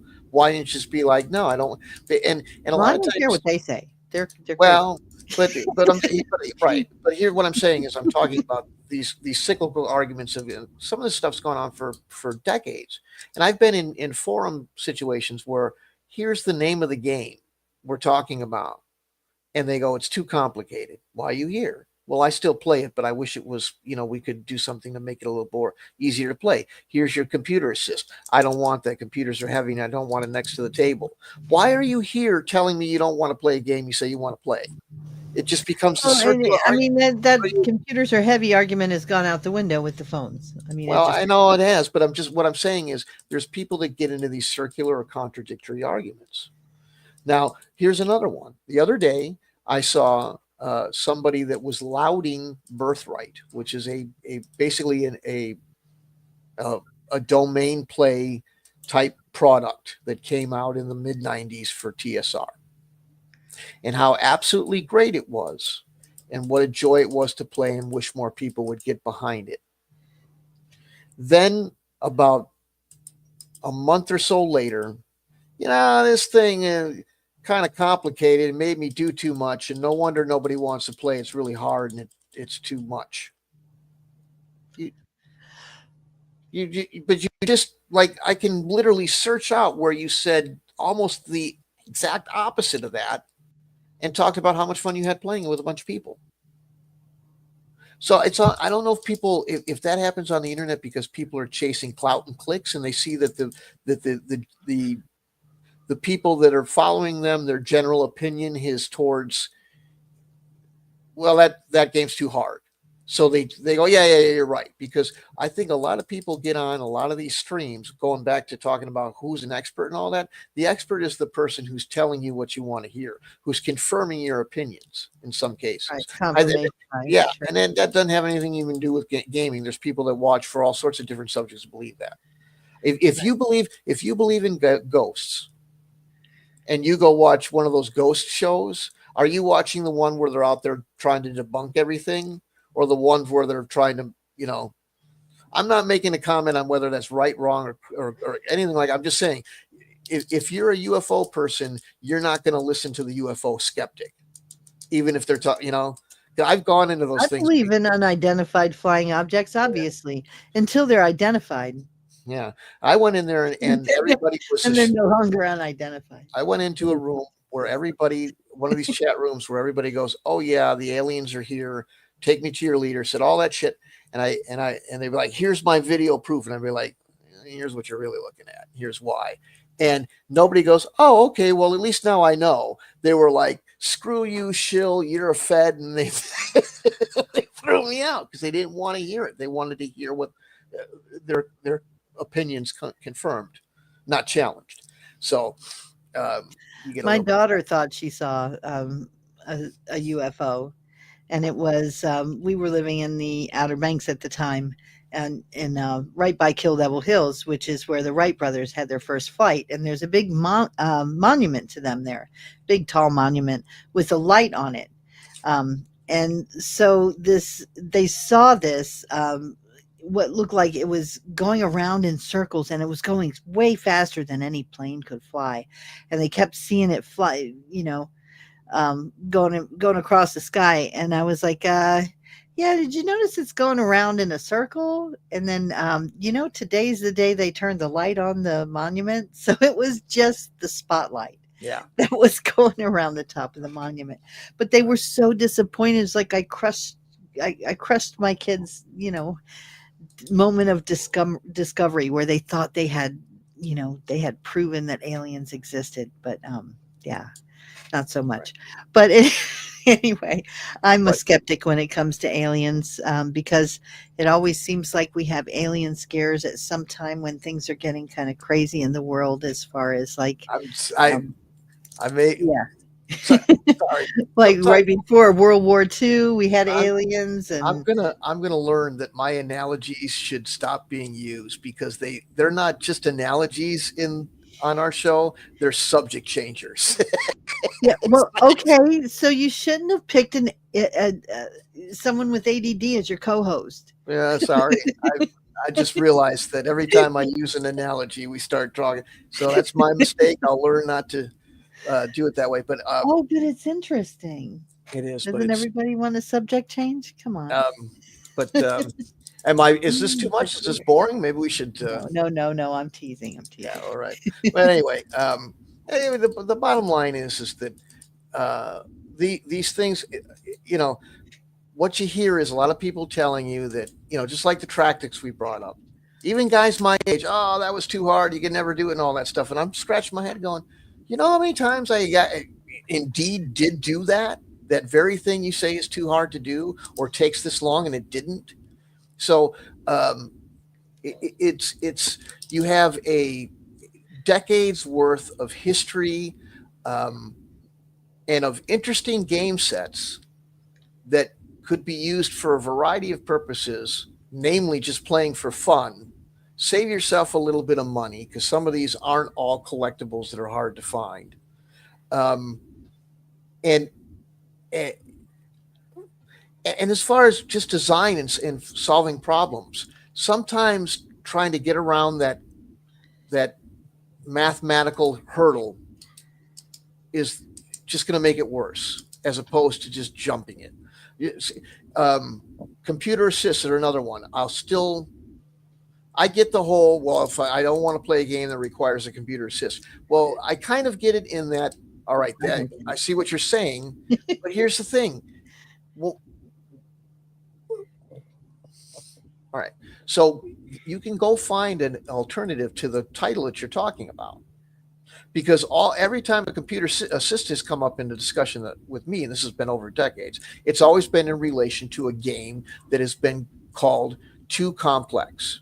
And here's your solution. I can't get that tire off that wheel. Here's your wrench. Now you can. Well, that's not what I wanted. Well, then you really didn't want that tire off that wheel. What are you doing here? Right. So, there. And Does why do it- we go into these kind of arguments? But if you want to Well, use computer assist, going back to the birthright thing, the guy who was complaining that it was too much to do, I said, you know what? I could put that thing into a spreadsheet and had been using spreadsheets before Excel existed in 1980 to do exactly that. I could run that game like a swish flip and watch and not have any of the complaints you're doing because I looked for a way to make it easier instead of saying why it's too hard to do. Right. Why Well, what I wonder is how many of these, because it seems to me that when a new game comes out, learning it is the complex part of it. So I wonder if there are people who are like, okay, the game looked attractive on the box. I like the concept of the game. The genre fits what I'm looking for. There was some, slick advertising that made me attracted to it. I got it. I tried it. It was hard. Because yeah, the first time you play a game like that typically is going to be harder than once you've learned it, and maybe, or you bring your friend in and go, hey, I love this game, and would you try it with me? And the friend feels like they're no good at it, so sour grapes, it's too hard. That kind of thing can happen. So I'm wondering if that's why that happens so often. Well, I think in some cases with stuff in these, like I was playing it. That's a good idea, David. David says I watch YouTube videos to learn new games, and that's great because then you can learn it easily enough, and it walks you through it, so you don't have to, because the YouTube isn't seeing you go, huh, and pause it 100 times to go Yeah, back and go read that part again. yeah. And it used to So not like be you like can take that. it at your own pace, right? Like I was doing I this mean, where that's what I would do rather. I went through. I was there was one game I could see what would happen and this was a game that was from the '80s, but hadn't played. And I think, okay, well, let's sit down and take a look at it. And we went through the rules, me and another guy. Okay, that makes sense. Okay, we're going to learn how to do that. We do that. And we got to this one point that was written in gibberish. It wasn't that it was a complex uh, or complicated idea, that it was difficult mathematically or anything like that. It just wasn't English. Somebody just wiped out on the idea of editing. Now, if I had purchased that thing and I had the only way I was going to get an answer was to mail the company via snail mail, because that's the way you used to do this shit, is send them a letter being like, hey man, on this date and right here, this doesn't make any sense. I would have just been like, fuck, I would have thrown that shit over my shoulder and said, what a waste of money. I can't. That's the only time I could see somebody saying it's unplayable and being right, because you can't decipher a rule because it was written grammatically so poorly that it doesn't even make sense. And just going, well, F that. And then going to other people and going, it was too hard to learn. But maybe it wasn't too hard to learn. Maybe that sentence was too hard to read because somebody forgot to edit it properly, which happened a lot. And, okay. But other than that, the only time it was unplayable or too hard to play is because you had, like I had, a couple of twin brothers for friends that were so spasmodic and hyperactive that sitting for 20 minutes they just couldn't do it. And you couldn't teach them a new game because they just wanted to pick up your Matchbox cars and throw them at the wall. They were hyperactive and destructive and stuff like that. So you just had to take them outside and let them run around like the spazzes they were. And you just couldn't. Sorry. I was just imagining that Saturday Night Live video about that. Yeah, with the chocolate and the helmet. Yeah. Right. And that was it. If you wanted to play football with them, they were all fine and stuff like, or soccer, that was fine. But if you tried to sit them down at a table, and again, that's not the game's fault. A lot of times, even with it was too hard to learn, or we didn't have time to play. Why didn't you have time to play? Was it because you couldn't smoke in your buddy's wife's house and you had to go step outside every 20 minutes to have a stove? Was it because you had to go take the garbage out because mom made you? You had to break because it's smoker over here. Stop with the cigarette reference. Well, yeah, but you know what I mean. I know how many things interrupted your game session that were real life that changed what should have been an hour and a half into 3.5 hours because you had to keep stopping. Hey man, aren't you hungry? Let's take a break and we'll go to Taco Bell. And then you go, F around at Taco Bell for an hour and a half while you order your food, which is fine. You're having fun. You're having fun with your friends. There's nothing wrong with it. Or the keg ran out.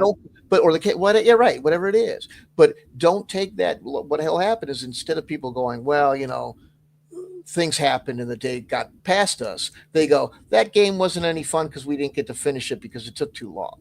Did it really? Because a lot of times that's not really true. It's all the other stuff that happened that made it, just because you don't have enough time to play it doesn't mean it takes too long to play or is unplayable. I know a guy that would love to play Victory at Sea with me. He'd never tell me that he played it with his brother and he loved it. It didn't take too long to play. He doesn't have enough time to play it now. That's not the game's fault. He's got a busy life. There's a difference. You know what I'm saying? The busy life. But that turns into, with a lot of people, it's too complex and unplayable. Stuff like that. Well, I used to like to play Go Fish, but it's too complicated now. No, I'm kidding. So now people, Dave says he's learning everything on the internet. Hey, YouTube is a great place to learn things. Tutorial. um, Seriously, it is. That's where I directed people who couldn't understand, who bought a phone, a smartphone for the first time, and they didn't know anything about it. I'm like, just go watch YouTube, look up your phone's name on YouTube, and there'll be a video on how to use it and tips and tricks. That's all but you. and as neat it is to be able to go do that, there is some reality, as much as it may be unpleasant, to the whole search Google, fragmented learning stuff. I'm not going to go take a class in plumbing repair. Now I'll just learn just the little part I need, because all I need to do is figure out how to get the trap in the sink or whatever the hell it is. So you watch that little part and nothing more. So if you were to piecemeal a game together, because the tutorial isn't going to have the whole damn game, for sure. Well, it might. It's this truncated learning and this quick lookup stuff. It's handy, but in a way, it's only fueled the instant gratification, and the way that we ingest information has changed. I'm not saying that's bad. I ain't saying you're stupid, but I'm saying it's different, and it affects somebody who's thinking about going and playing something from 1979, where you may have to sit down and read that whole thing through. But Magenta's right, though. Just because you don't get it right away doesn't mean you won't get it. The first time I rode a bike, I busted my giblets, but good, and fell off the thing, and it was all bad. And that didn't mean I went, you know what, I'm never getting on that bike again. It meant I wasn't getting on for a week because giblets, but were sore. But then I finally got back on the thing, and I kept at it and learned, and so. But it's just a I matter. will never think of turkey the same way again. Man, I couldn't have. I still don't know what happened, because I was upright, and it was like a Bugs Bunny cartoon. The thing went sideways, but somehow I was still in the seated position. And when I fell on the side of the seat, and it split me right down the middle, right in the gooch, baby. Oh, it was bad enough that even all these years later, I remember that one, because I bounced. My dad's like, I saw you, dude. You bounced like a spring right off of that thing. Oh, Nice. but but I got back on and I learned. So yeah, the first time is always going to be a little bit slower. So that's just a matter of it. But there again, it's a matter of, do I want to do this? So David is giving us some clarification. So first he watches the review videos before buying the game, then purchases after purchasing, and watches the rules overview video, and finally a couple full playthroughs. Yeah. There you go. See, that's comprehensive. Yeah. That's right. Yeah. Mm-hmm. So anyway,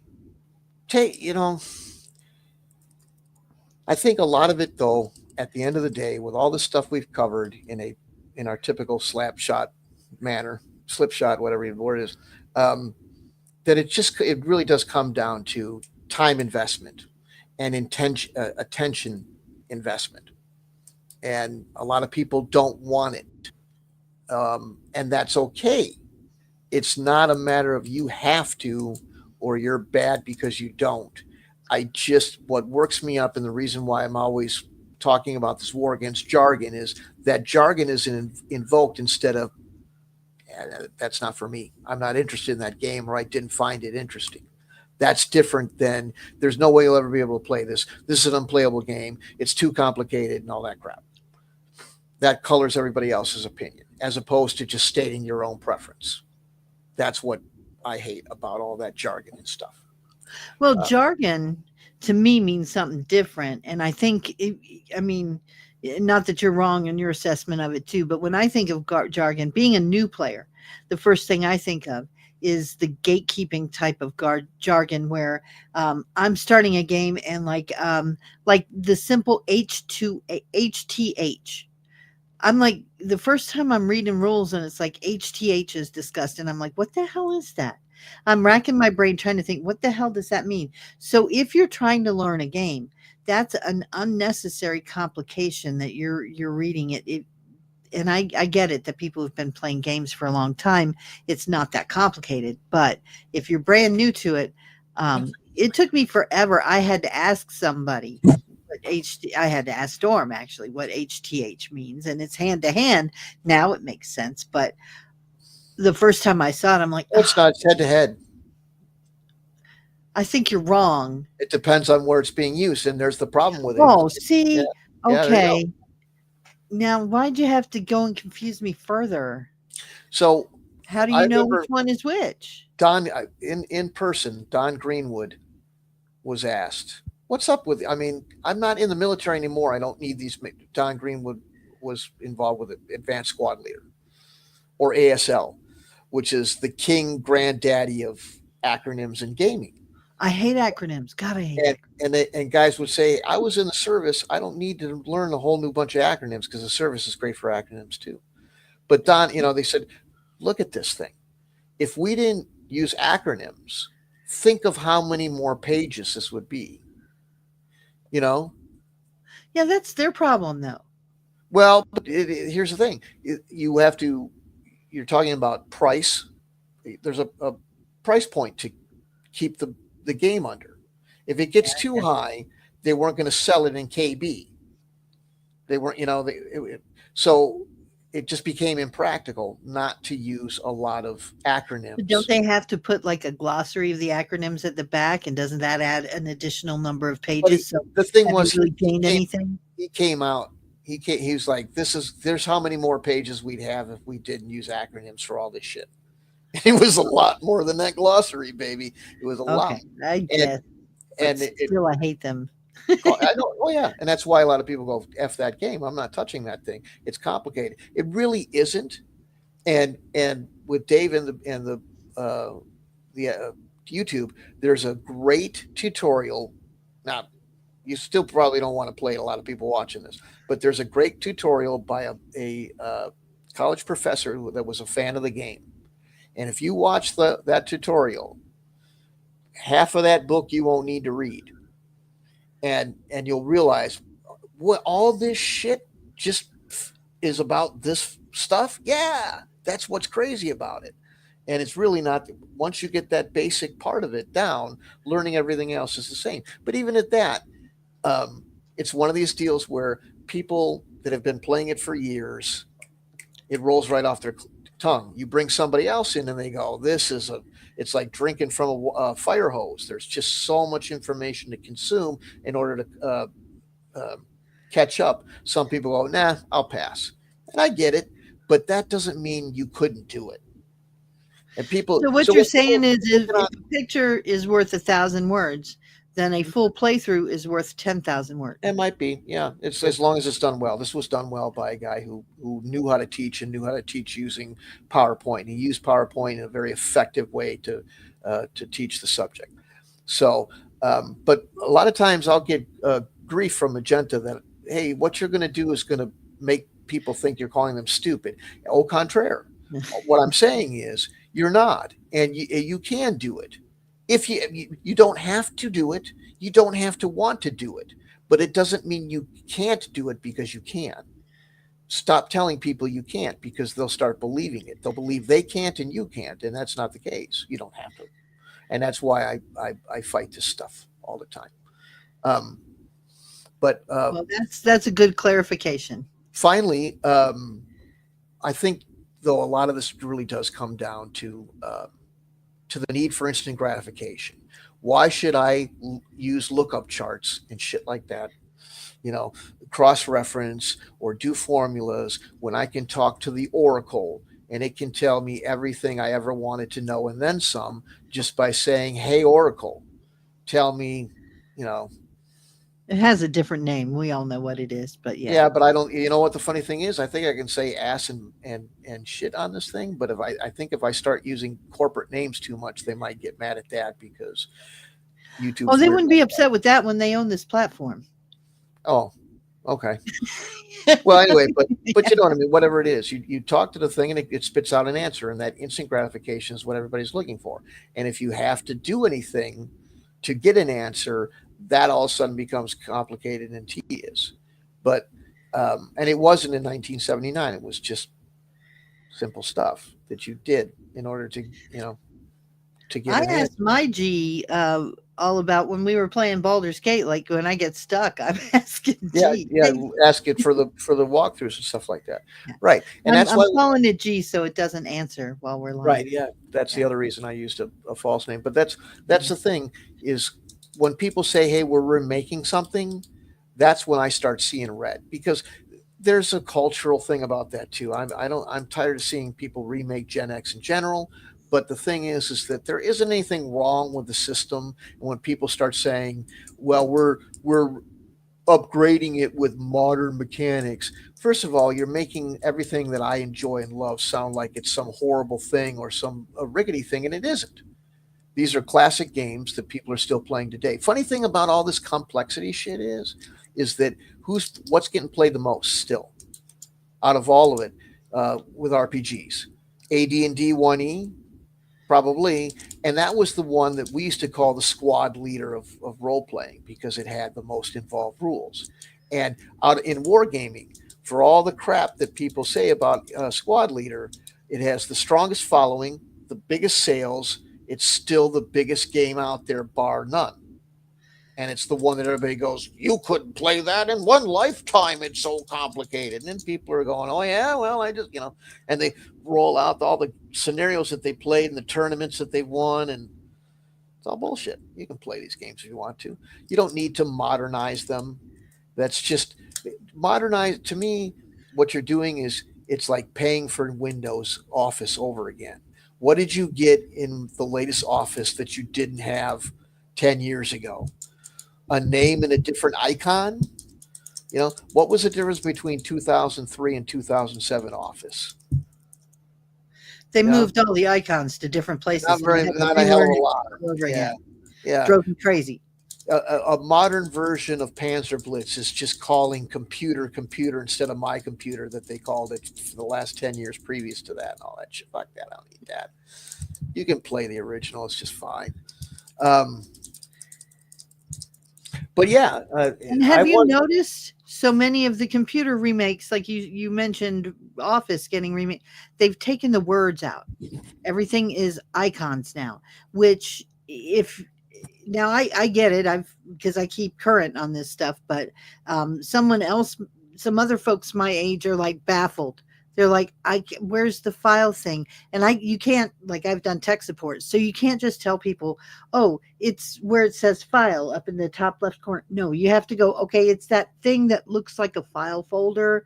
It's kind of a rectangle with a little tab on the top left corner. Do you see it? Oh, I don't know what you mean. It's right below the arrow going that direction. You have to get all like it's ridiculous how you have to describe it. But yeah, It's like reading the side of a pyramid. It's like highly, and yeah, hieroglyph. Yeah. yeah. It's really it just gets and that's the thing. Everything becomes so truncated. It's like, are we going to start speaking in grunts and just painting pictures to each other? That doesn't seem like progress. It seems like regression. Should I get my cave to paint on so I can, and a smoke signal for you because it's faster than saying, compact disc or whatever? Jesus. So I don't. That's why the whole modern thing doesn't, and it really gets my goat. Here's the other thing. From Uh-oh. Your here's the your other goat. I hope they're feeding it. If they got your goat, they better be feeding it. right. Anytime anything's been remade, whether it be video game or you'll get like I'll really get mad. Yeah, and then some smart ass will go. It's not like they stopped making or you can't play the other one. But how many people? I'll give you an example. How many people um, in the next year or two that you talk to that says that they've played? Uh, let's come up with a good one. Uh, Twilight 2000. How many people will even recognize or know anything about GDW? A lot fewer than the ones that'll pull out that fourth edition box or whatever the hell that other company made. I don't have anything specifically against that company, but it does end up overwriting and overshadowing the original. and that pisses me off because I have the original on my shelves. I don't want to go learn a new version with modern mechanics. I don't want to spend modern prices for something that I collected years ago and didn't even get enough. You know, there's still stuff in Twilight 2000 I never got to touch when it was new because I couldn't find enough players. Now I got to go find a whole bunch of modern players that don't like you know CRTs and lookup tables, pass, So it just ends up making a beautiful collection of fun toys that I want to play with, nothing but some old relic. And it just writes me out of it. You're destined for a Star Trek episode, Relics. I remember that one. It was a good Yeah. one. Scotty, they brought Scotty back. That was cool. But yeah, I mean they do remake things. Generation X has had probably the most remakes of any generation I think ever. I don't know if that's because we're nostalgic or just because we had cool stuff, but we won't have come full circle with Gen X remakes until they remake Xanadu. That's all I'm saying. Uh, Then you'll know. right. And they will. I mean, it just, There so. are people actually asking for it. Apparently, they want to see a remake of. And It's become a cult classic, although it flopped when it was first released. And I don't know if anybody's familiar with it, but it was, it's a musical with Olivia Newton-John, and it combined like Greek mythology and roller disco. So you can't ask for a more unique combo than that. See, and that's the other thing. The thing that gets No me. way. It's Are like, you uh, you didn't know about it, David, or are you just saying no way for the remake? yeah, no, don't. Because here's the thing. I really liked Castlevania. They should redo it. Did you really like it? If you think they should here to me this is it. You ever seen I think everybody here has seen Batman with Nicholas and Keaton, the 89 Batman. You, Yeah. you know what I'm talking You've seen it, right? Yeah, with Jack Nicholas playing the With Joker. Nicholson. Yeah. You Yeah. remember the scene where they come into the art Oh museum yeah. to Yeah. meet Vicky Vale?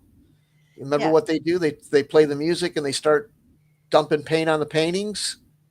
Right. That's that's exactly every time I see somebody remake something from Gen X, that's what I see. We're going to improve Oh, it. they're gonna dump paint on all Now, the paintings. yeah, Yeah, I yeah, get you. yeah. But just like that when we were at the movie with the thing with Solo and the whatever that crap was, that Disney shit that they called Star Wars.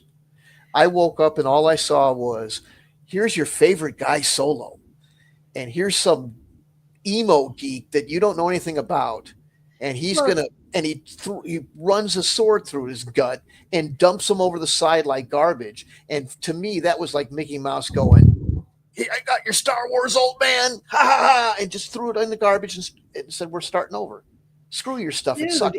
We're gonna I ruin it." see you slept through the build up to why that happened, and to me, it was like coming full circle because it reminded me of Obi-Wan Kenobi on the platform with Darth Vader, and it Right. was That's like the Dave. other side of that. But yeah, okay.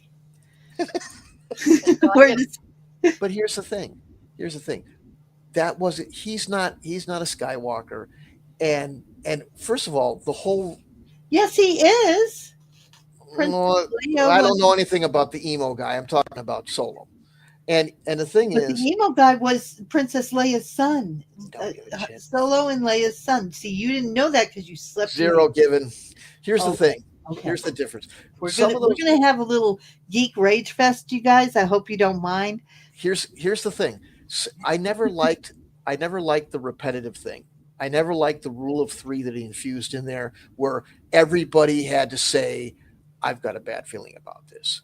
That bothered me. I had enough of that, and I didn't want to see some circular reboot of the Skywalker thing anyway. I wanted to see the end of the damn story that he wrote back then, and that was sitting in some books that they didn't use. Instead, they came up with that crap anyway. But here's the other thing. Solo was my favorite guy on the good side, and Boba Fett was my favorite guy on the bad side. And here's only two acceptable ways to end Solo in that series. One, Him and Chewie getting the money that was the whole start of the thing and going off somewhere, paying the debt if the debt's still there, and then retiring to a What, party. on an island where they can Toes in the sand, drinking their hand, listening to some tunes. They made it big. They're good. It's all over. He's retired. They have some fun. Second, only acceptable one. He goes down swinging hard in something meaningful, not some stupid emo soap opera bullshit with a son that shouldn't even exist in the first place. The idea of him having kids was stupid to start with. Grr. Anyway, Okay. It'll be okay. I promise. Ow! My cat just bit me. Why are you got to see Prince, dude. That's cool, man. I that would have been fun. I loved the Prince Oh, music. that would Buddy have been fun. man, buddy man. That was the little song they were playing when they came into the thing and started dumping the paint. Yep. That would be great, dude. Yeah. Anyway, yeah. Don't get me started on the Star Wars. I'll start to shake my fist in the clouds. Oh yeah, he's got big nerd rage when it comes to Star Wars for Man, that sure. whole thing just gets my goat. But the bottom line is with this whole deal is, um, I didn't like. I don't want to see modern revivals. I don't understand why in a place that's supposed to be about variety and different approaches to different things, that you can't just step backwards in time and enjoy something without talking about how it's a Model T, because it's not, because there's a lot of great ideas that came out of the 60s. Some of these things are being used. Everything that came out of the 60s, 70s, and 80s is being used in some way anyway. Like it's they people that act like it's some Model T that's sitting in the junkyard because everybody's doing some other mechanic. That's a bunch of crap anyway. That's not how it worked, and you probably don't know that much about what was being made in games back then anyway. Um, but but to give some modern version of it is just, it whittles these games are being whittled down to a paper MMO in my opinion, to the point where I just don't see any fun in rinse repeat. Let's walk through a dungeon, bonk the orc on the head, take his gold, go to the tavern, buy a better sword, go find something else to bonk and take the I want to see some new stuff, some interesting ways of expanding the world. And if you want to do MMOs, do an actual MMO. You can do paper MMOs. We were doing live campaigns, living campaigns in the 80s, and that's before anybody had email. Well, people had email. It just wasn't us because we weren't, we were just younger and all that. We did it through snail mail, phone calls, and meeting up at conventions, and we could still do a living campaign. And now you talk about doing a living campaign, you get all the usual stuff. It's too complicated. I only want to play with, this way and that way and all that crap. But just give it, just challenge the myths. You're uncovering a world of interesting gameplay themes that's being buried by this cheap moss layover, where that stuff's all icky and bad and too hard to play and all that. If you just knock that off, just ignore it. Don't listen to the hype. Give it a shot. Take a look at it. You might find yourself really enjoying something of the past. Why is it? Let's get to some concrete things here. What game would you say is the most unfairly maligned and the most fun to play simultaneously? What do you mean, like war game or RPG or what? Whichever one gets the most unfair characterization as being hard to play, but yet is a fun game to play that everybody should really try first. As far as going backwards in time? Oh, as far as a game that you feel has gotten a bad rap that should be reconsidered by anybody who just heard that it was hard to play and said, no way, Jose.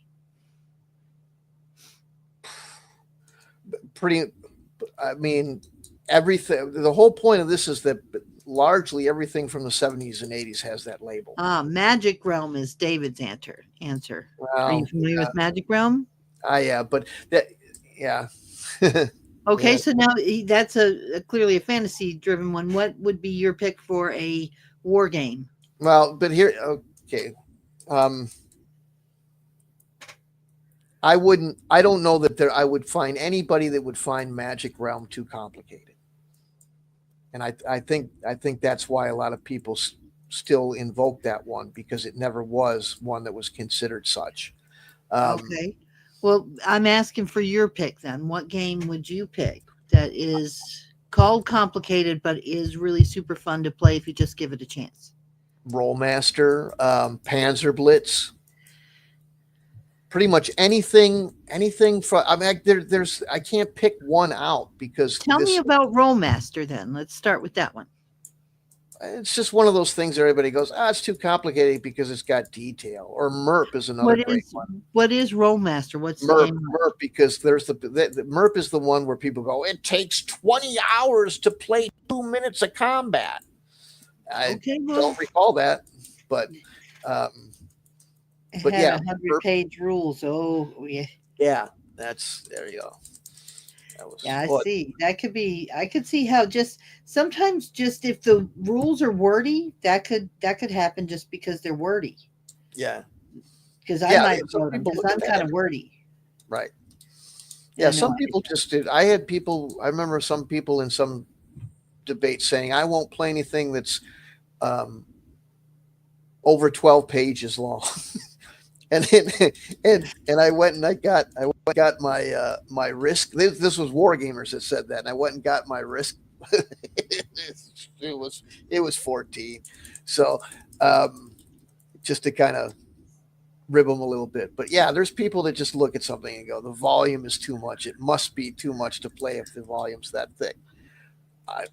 So I guess a lot of it is based on perception, no doubt. My intention here was to just kind of destroy the whole immediate assumption that if it's old, it's antiquated in some way, which is, it's not a linear thing. They're not half as complicated as they're often put out to be. And the thing is that it's easy to make that comment because the hyperbole is so big. Like I saw a 15-page thread on Board Game Geek about the campaign for North Africa and how nobody would ever play that. It's never been played. It's asinine. Nobody, just it's too much. And then at the end of the 15 pages, a group of 4 guys from Britain came out with pictures, and they all said, "Yeah, we play every year. We play it and finish it," and just blew all of that stuff right out of the water. A couple of people called them liars and all that stuff, but they had pictures and all that, and it's probably the most ridiculous as far as size war game ever, but it's not unplayable. I don't have the time to finish it doesn't make it unplayable. It means you don't have enough time to play it. If you don't have enough time to play Monopoly, it doesn't make Monopoly unplayable for people. It means you got a busy schedule. So, and here's the other thing. We understood this stuff wasn't going to take 10 seconds, an afternoon. We understood that we were going to have to invest some time in completing this because it had a scope that required it. But that was the fun of it. We already played the game that took 3 hours. We already played we played Dungeon, the board game, 15 times. We played Axis and Allies every week for a long time. We wanted something more. And that depth and involvement, we could get more people involved. We could play longer. It wasn't just some experience that you had for an afternoon and then you went home.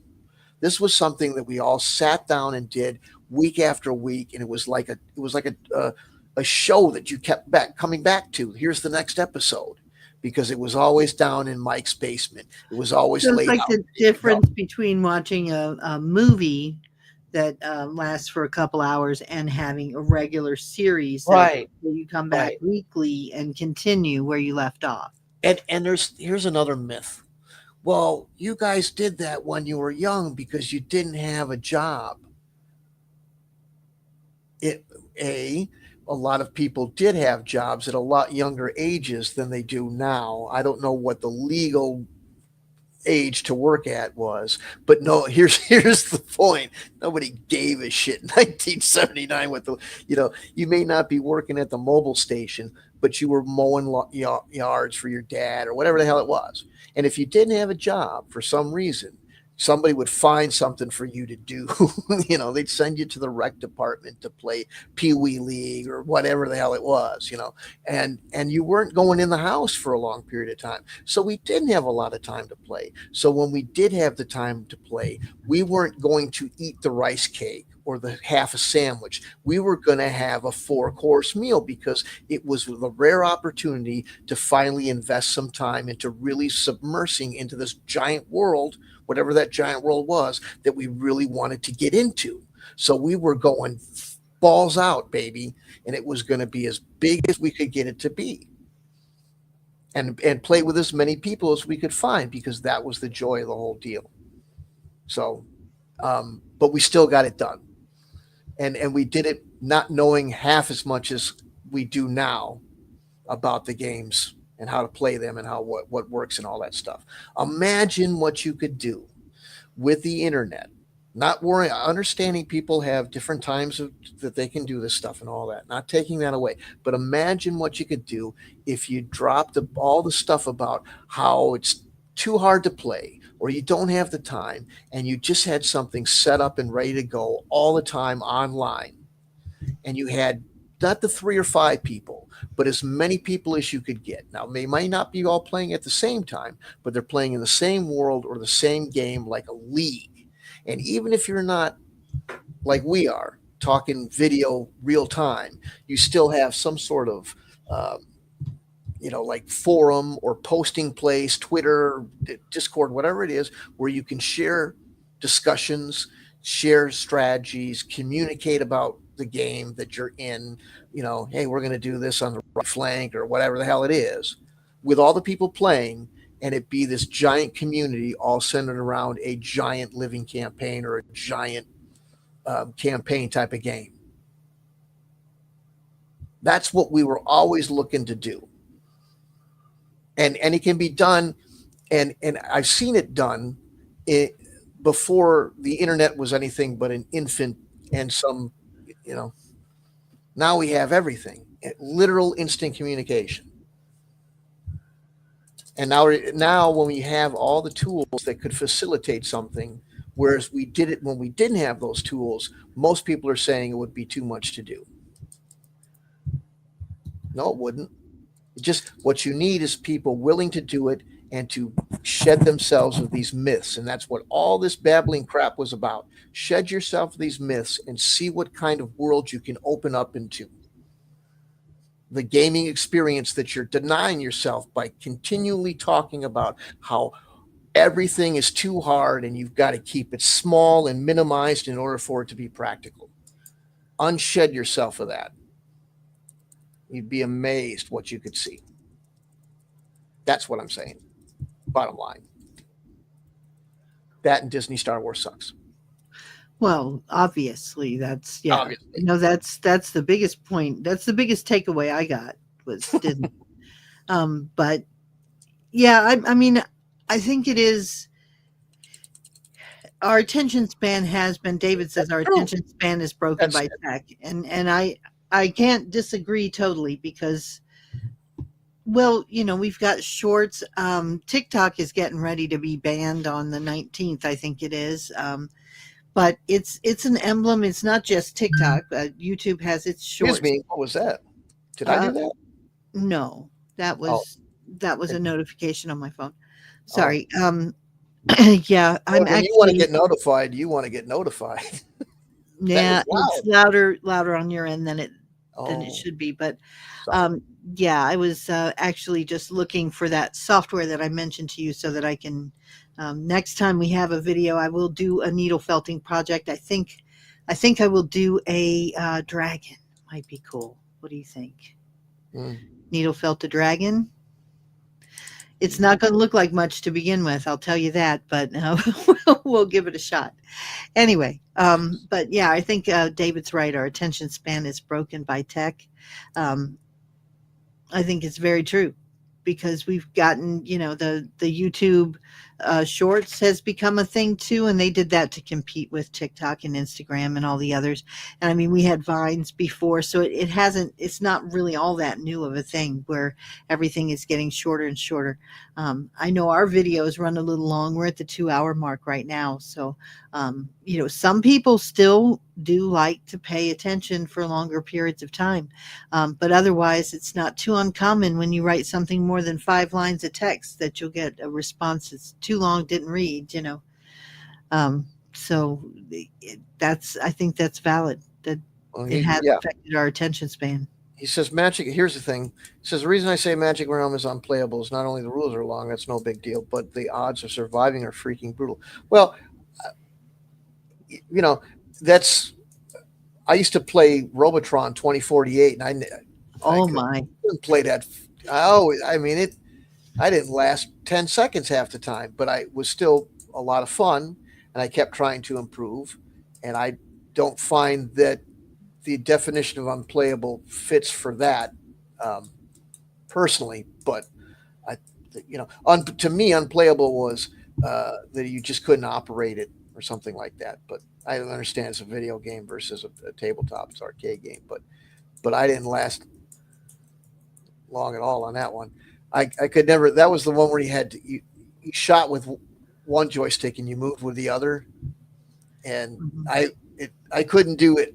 I couldn't get that coordination between the two joysticks going very well, and ended up dying because I'd run into a thing where I thought I was shooting at it or something like that. So it took me a while with first person shooters too to get the mouse and the keyboard thing coordinated. But once I did it, then I got pretty. I mean, I wasn't lighting the world on fire, but at least I could survive. But um,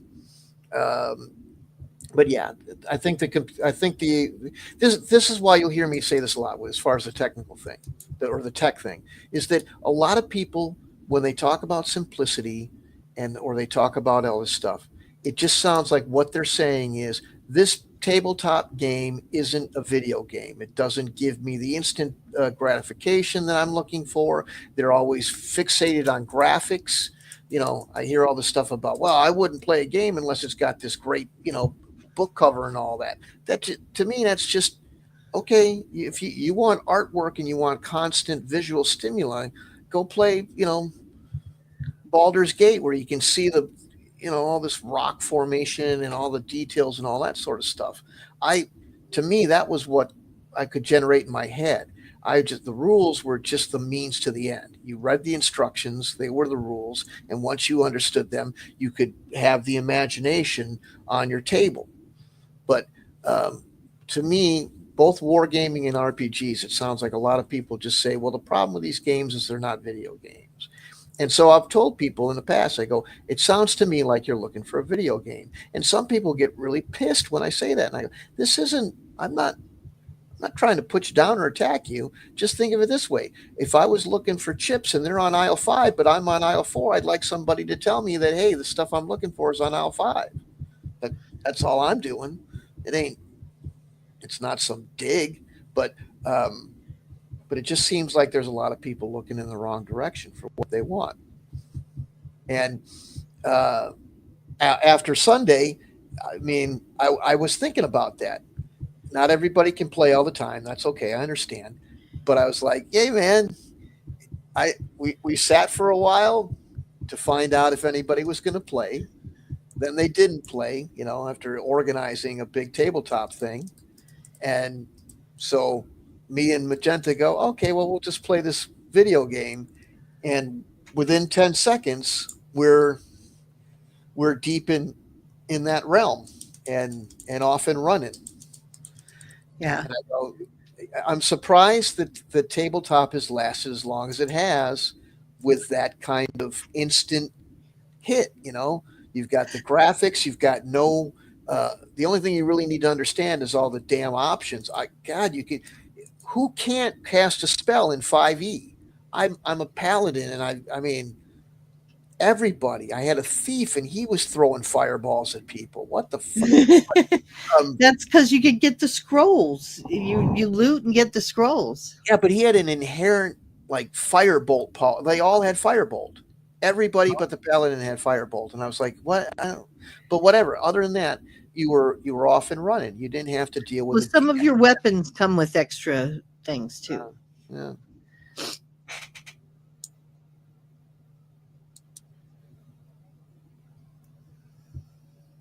Right. Yeah. Oh, I I played with a friend of mine. I played Duke Nukem, and I had all these ambush tactics like that. And he wasn't very coordinated with the first person shooter. Oh God, the screaming and the yelling coming out of this dude. I- that was the fun. See, even video games to me, the funnest part was the mid 90s when everybody was going to LAN. Sure, we were looking at a screen and all that, but we were still sitting at a table with everybody. I could pass my buddy the chips. I could hand him a new beer. I could talk to him about what's going on. We could laugh, we could joke. And when the game was over, we got up and we had a cigarette and we would tell stories about how fun that was, as opposed to being separated. You know, Magenta lives 60 some whatever miles away from me. I mean, it's fun you can connect. It's better than being stuck in your home alone without anything. But um, but even video games that they've changed to the point where they're not that appealing to me. She got me Baldur's Gate for Christmas, which was more than I deserve, and that's fine. So I'll play it, but I wouldn't have not given. I would have bought it myself, and I don't find that kind of thing appealing anymore. I like the idea of sitting around a table and all that stuff. And that's why when people go, "Hey, I only have 2 hours to play," I kind of go, if that's the case, I'm not really into it because to me, the what happened? Yeah, It's so I was actually trying to geez, oh shush. somebody's dying. Are you playing I, a game? no, it was an ad. So what I was trying to do was get because I talked about doing the needle felting thing. So I found an app and installed it on my laptop. Why did it sound like To, a horror movie scream? it was a video game. It was a terrifying video game that was Okay. advertising in the middle of this app. So this app it works great as far as like showing a video, but it plays ads. It's terrible. Well, we'll wrap this up, but I just want to say, Yeah. but to me, like when the computer first became a viable game system, because it was like in 1980, it probably was for some people, but I didn't have a lot of that. I just had the spreadsheets and stuff. But it was the thing that I went to when my buddies couldn't play for whatever reason. It wasn't the alternative; it was the substitute. And I've always, for a while, it was the alternative because more and more people weren't playing tabletop for a variety of reasons with me in a period of time. But and the LAN was a social connection. You could go take the computer somewhere. For all the people that said I don't like to take my computer to the tabletop, funny because you didn't mind hauling that son bitch across half the state to go play at an LAN party, but whatever. Um, uh, but when I play tabletop, it's the same way it was back in the 70s when we only had a little bit of time to do it because we had the one opportunity where, hey, my parents are going to let us in the house, or maybe they're out of town so we can play in the house because they won't know, or whatever it is. Because normally you weren't allowed in a lot of houses. So when we did it as a soak in a tub, whereas the computer was the quick wash in the shower. It kind of did it kind of worked for you, and it was a little bit, but it wasn't really maybe that's not the best analogy. It was the snack versus the meal, and I want the meal. So if I'm going to break down time to play a tabletop game, I don't want it cut short, truncated, or fast forwarded. It's my Calgon. It's my bubble bath. I want to, I want to enjoy it, not wolf it down or have to run through it. So that's why when people, I mean, I understand that you can't play forever and all that. I'm not saying that I can't set a schedule or something like that. But I just being rushed or saying, well, I could only play for a couple hours. Shit, I could watch a movie for a couple hours, you know. So um, I want depth and scope. I you know I want to play on a planet that's revolving and everything within it is happening all at the same time. I don't want to be relegated to a dungeon or something like that. So, um, but anyway, I don't know how much we still have to work on our on on on our cohesion and staying to task on subject. She's gone. She's making I'm here. I'm okay. here. I'm listening. we're we're I'm we're not not stuck doing yet. well with keeping on task, keeping on. Okay. Yeah. It's not just it's me as much as you. Nobody needed to hear about solo. Again. He kind of did. I'm messing with you. But yeah. The lack of sci-fi. Well, I don't want to get into that, but I sure wish more people play some sci-fi. Um, the other thing is with your little project here, I did want to tell if there's anybody still listening. We probably chased them all off, but um, I did want to try to get people involved in world building again, and I wanted to do that Wednesday. I don't know that you can world build while you're making those things. Sure, I can. Absolutely. Uh, Absolutely. um, okay. Because Um, so needle felting is really just it's a slow motion craft. It's really not anything that takes a lot of concentration.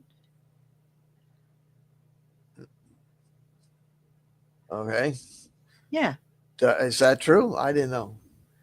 Yeah, it's very simple to do. You'll see when I start doing it. Okay. Well, I just because I wanted to. I was hoping that if we could maybe entice some people to come and participate more, as many as possible. The world building is fun and it's kind of come up again, and I thought that would be interesting. So I love the and world building. maybe more entertaining for people than listen to me ramble, Oh, slalom yeah. around a bunch of The subjects. creativity is what's cool about the world building. And needle felting is all about creativity. So Yeah, I yeah, think they would go hand in hand together. In fact, I could create some of the monsters and stuff in that, you know, while we're yeah. talking about them. Hmm. Well, I don't know that I'm the greatest ambassador for old stuff with this rant, but it was an attempt to try to get people to see that I don't that there's a lot of myth and there's a lot of, like I say, if you could just try to shed yourself of that, you could see. I had, like I was bringing up birthright, and there's people saying, well, birthright's a pain in the ass because you got to manage all this stuff and blah blah blah blah blah. Well, here again, spreadsheets aren't fun, but I, you know what? Hammering a spike into the ground isn't necessarily fun, but camping is, and it requires putting up a tent. Not every, if we wanted to go skateboarding, we couldn't do it until we rode our ass to the place where the skateboarding park was, or the guy who had the half pipe. We didn't have a skateboarding park per se. We had a park that we skateboarded in until the cop stopped us. But we had a dude who had a half pipe in his backyard until the neighbors complained about the noise and made him take it down. But we had to ride to his house. Riding to his house was a pain in the ass. You had to go up hills and shit. It sucked, but it was worth it to have some fun, and it wasn't that hard. Especially as you grow some muscle and it doesn't matter so much. So I don't just because you have to use a spreadsheet. I mean, that amount of effort to set up a spreadsheet to handle a world or a couple of spreadsheets versus the experience that it provides for you to have a system where every major government every major guild, every major everything, even minor if you want to get real crazy with it. Magenta's really, or whatever you're calling yourself today, Magenta is real quick with Excel, It's fine. and she can really whip up some really good ones, and you can have that thing. I'm not by far any kind of expert, but Yeah, I do have the she dedication says to that, it. but you should see the shit that she can make with that thing. And you ever seen where uh, Microsoft um, did all the calculations required for Apollo 11 or whatever, and they did it all in Excel to show you that they did this a lot, like a decade ago or whatever. Point is that it's a mathematical engine that could drive a large scale RPG world all on its own. Is and do you have to set it up first? And is that tedious? Maybe. But once it's working, what is it, F9? You know, you just and and you can have reaction tables for everything that interlock with one another to produce communications in trade, in politics, between nations within a world. How much tax was generated? How much was lost because of banditry against trade routes, bad weather that sunk trade ships, whatever. Mhm. You want to do war with, but you don't want to, do all the calculations for War Machine or whatever, and put War Machine in an Excel sheet like that, and just have the battle played out on an Excel sheet. If you're not into tactics and it's only a side piece to a greater campaign, then why not just have that?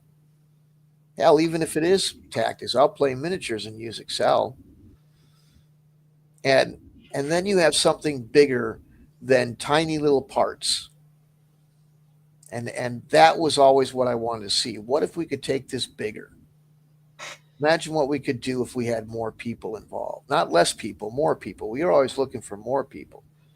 I would have gone down the street to the neighborhood next door and recruited all those kids if they wanted to play. You know, and that's I, the best gaming I've ever had was playing at Gen Con with tons of people. I played a brigade level micro armor war game with over 20 people per side. Outstandingly well done. What a blast that was. Better than any micro armor battle I had with 2 or 3 people down in my basement, as fun as those were. I played Star Wars. This is way before Armada existed. I played Star Wars miniatures with giant Star Destroyers and Galoob micro machines and stuff using full thrust. There was, I don't even know how many people, because I was just one here in a major machine, but there had to have been 30, 40 people, if not more, playing in the one battle I was in with a Star Destroyer, an interdictor, anyway, all this stuff. That shit's just a blast. It's amazing what you can do if if you're into it. So, and that's the kind of stuff I'd like to see play. But I saw a bunch of people organize a somewhat large war game for charity, and everybody was motivated to do it, and everybody contributed a little bit for free. Somebody made a map, somebody made up some rules, all this stuff. I gave them a place for them to communicate and play it and all that. And so if you get a handful of motivated people, you can make something that's fairly large, that, that can be a lot more enjoyable than the usual thing. Anyway, I get it. I guess I'm repeating myself at this point. Yeah, no, I think you're making some good points, so they deserve some repetition.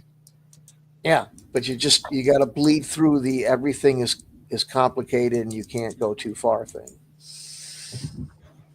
That's a that's the myth that has to be crushed. But anyway, yeah, we'd like to do some more world building, um, and we'd like to do some playing in the world once it gets built. Right. And Makes and sense.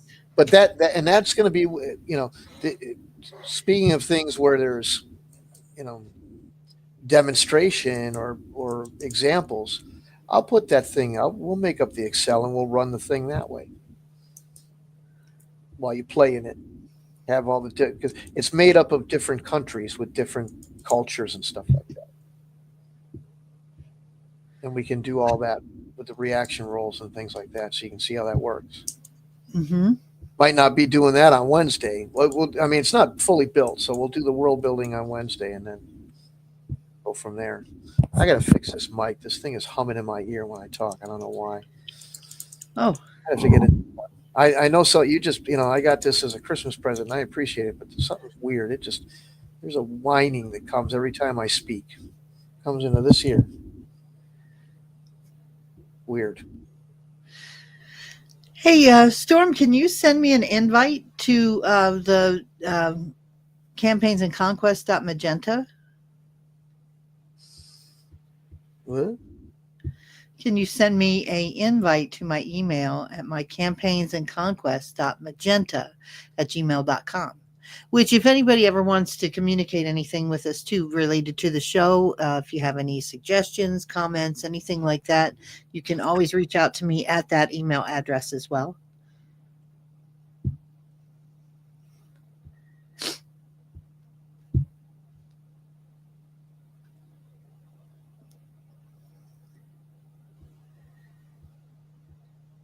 Oh, hey. It says message is sent. Okay. Well, there it is. Okay.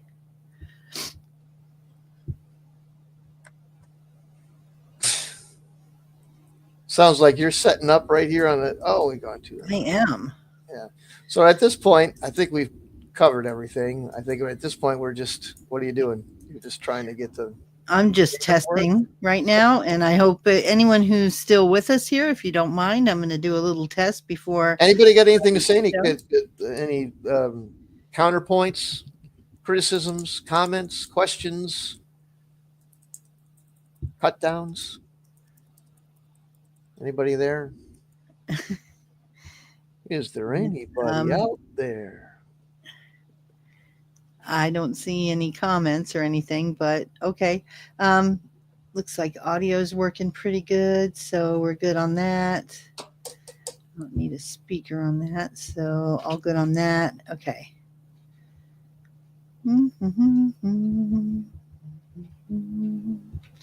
My name's going to be showing up in here twice, but ooh. Now batting for.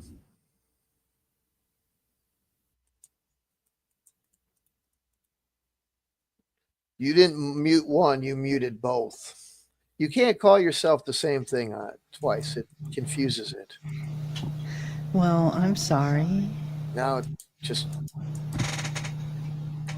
you have to I can see your hand, but you're gonna have to call yourself Cyan instead of Magenta so you can tell the difference between the two. Okay.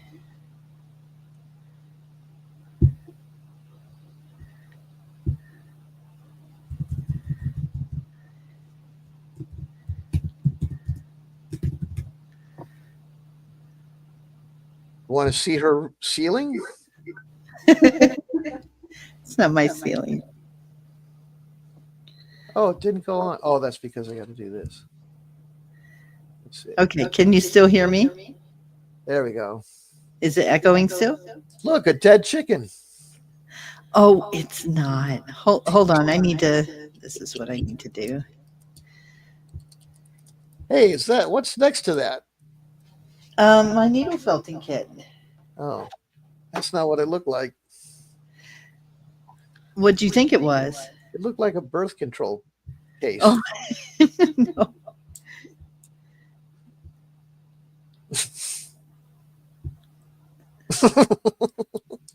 Sorry. Did though.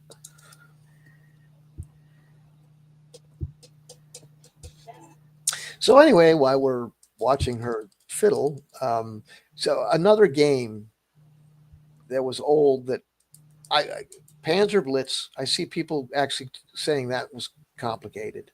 That's certainly a bad rap because that's a very simple game to do. But it does require math. You can fix that. Here's another thing. Some of this stuff didn't have to, I'm all for changing rules and adding variants that, you know, like you can make that system a percentile system. That makes things a little bit easier to do.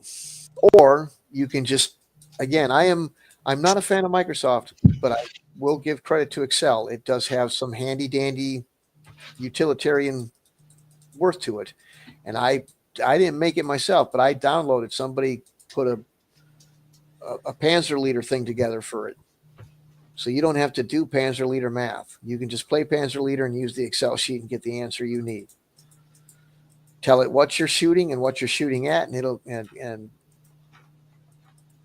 check a few boxes and hit the roll button, and it'll tell you. It's great.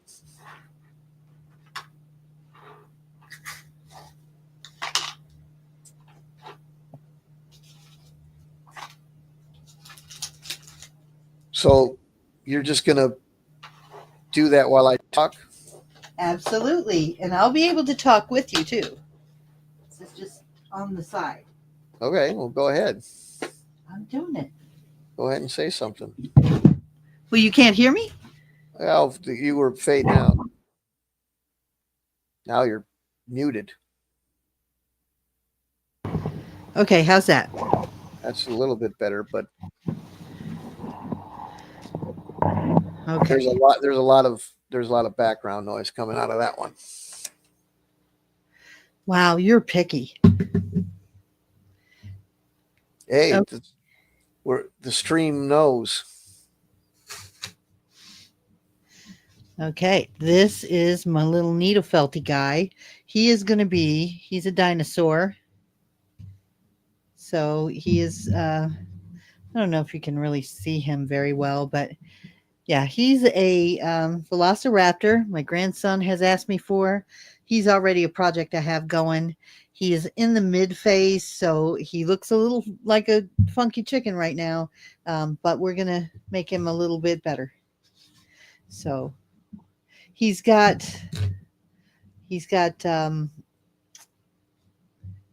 posable. He can move his jaw up and down. Are you able to see that? Yeah. So what I have to do is build up the rest of his face.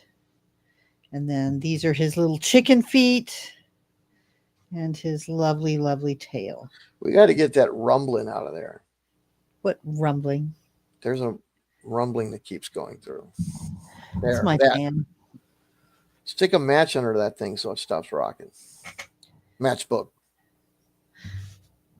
What are you talking about?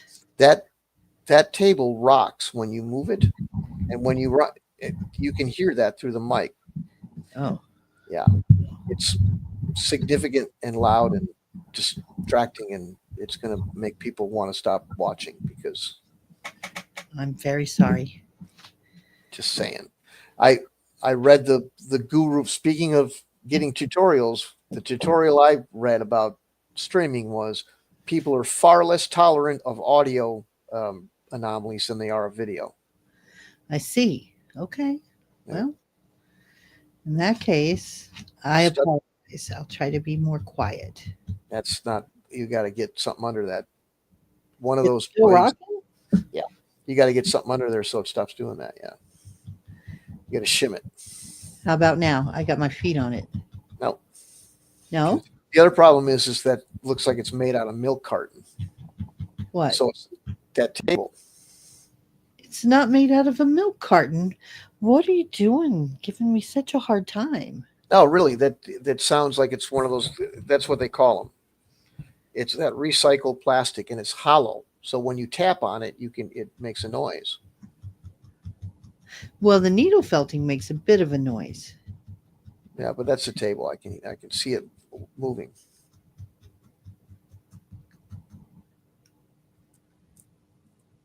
So here's what I found out. Like I squeezed out like a little tiny like Heine burp type of fart. What? One of those little bubbles that You're talking about farting and yeah, you're just criticizing my noise? yeah, but I'm just saying it was like one of those little bubbles that Okay. just kind of pops out real smooth. You can almost feel it. I know it's kind of gross, folks, but the point is that it was small and not loud. And I thought nobody will ever hear that over the mic. You got to assume that whatever you hear that sounds like it's quiet is 10 times louder going through that mic. So what you're doing is making a lot of noise. That's all. We got to adjust the levels, is what I'm saying. How about I do this? Don't fart.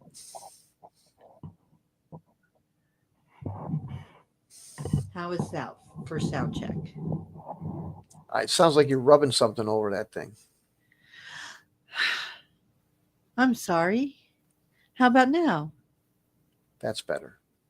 And so you don't be sorry. You have to test. You don't know until you try, and you have to have somebody telling you, just like hanging a picture, a little to the left, a little to the right. That's much better. Much better? There's still a little bit, but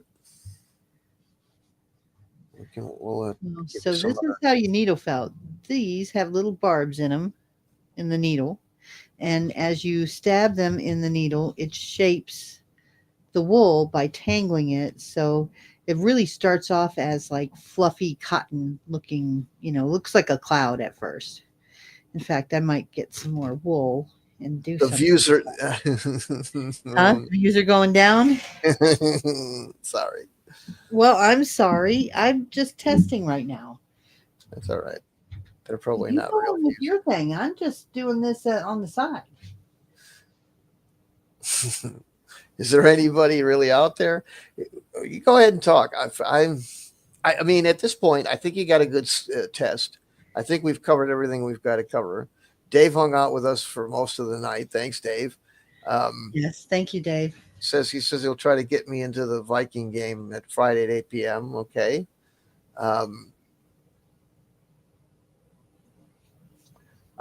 What else is there anything on this outline that we haven't covered at this point? I don't think it matters even if we haven't. It's okay. I think we did it all. Okay. Well, yeah, I mean, I kind of thought we were at the end of the show, so that's kind of why I brought out the needle felting stuff. Sure. I just wanted to see if I could hook up this other camera to it. It does seem to work, so I would be able to do it. Let's talk about how I get screwed on Twitter.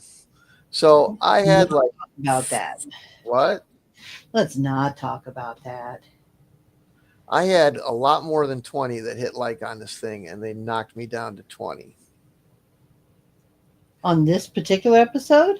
No, this other thing where I mentioned I put out this because this is without full depth and immersion, what's the point? The great thing about gaming in the 70s and 80s was the focus on bigger and better, more options, reaching new heights. Now the mindset seems to be math is hard or this takes too long.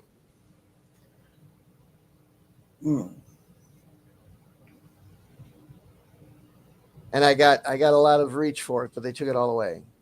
Apparently it was too negative. They said they were going to nerf people if you were negative. I don't know what positive is, though. It's whatever Ellen decides it is. All right. Well, so what's your final thoughts on today's subject matter? My thoughts are I like a game that has comprehensive, it makes sense. I guess that's the word I'm looking for. I don't want to say I'm going potty to account for every detail of the game, but it needs to be consistent within itself. Does that make sense?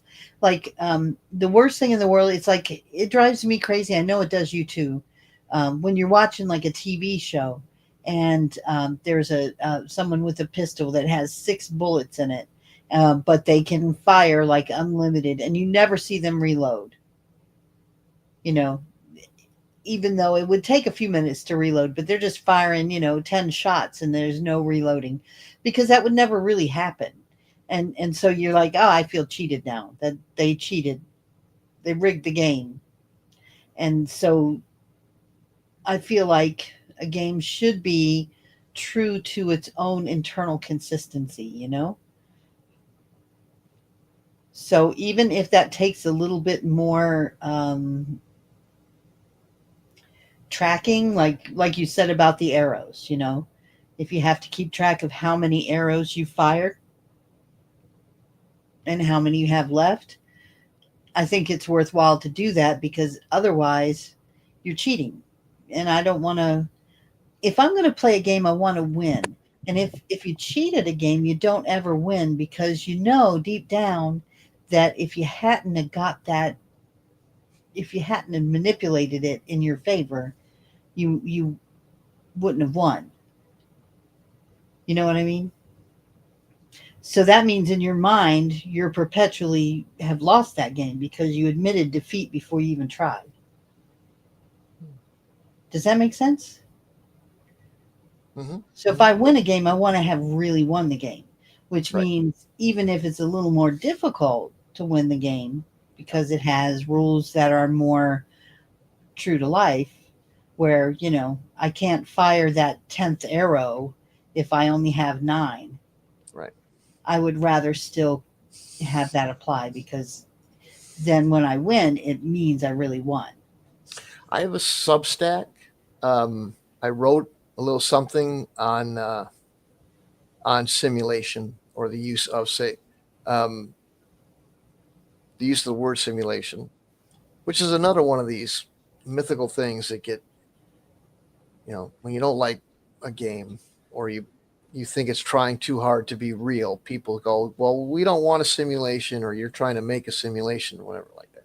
But the article was just basically saying this, is that um, simulation, there's this myth, this misconception that people associate simulation with like a flight simulator that has, a lot of complex mathematics involved, supposedly, or whatever, something sophisticated and meant to, train real world pilots or something like that.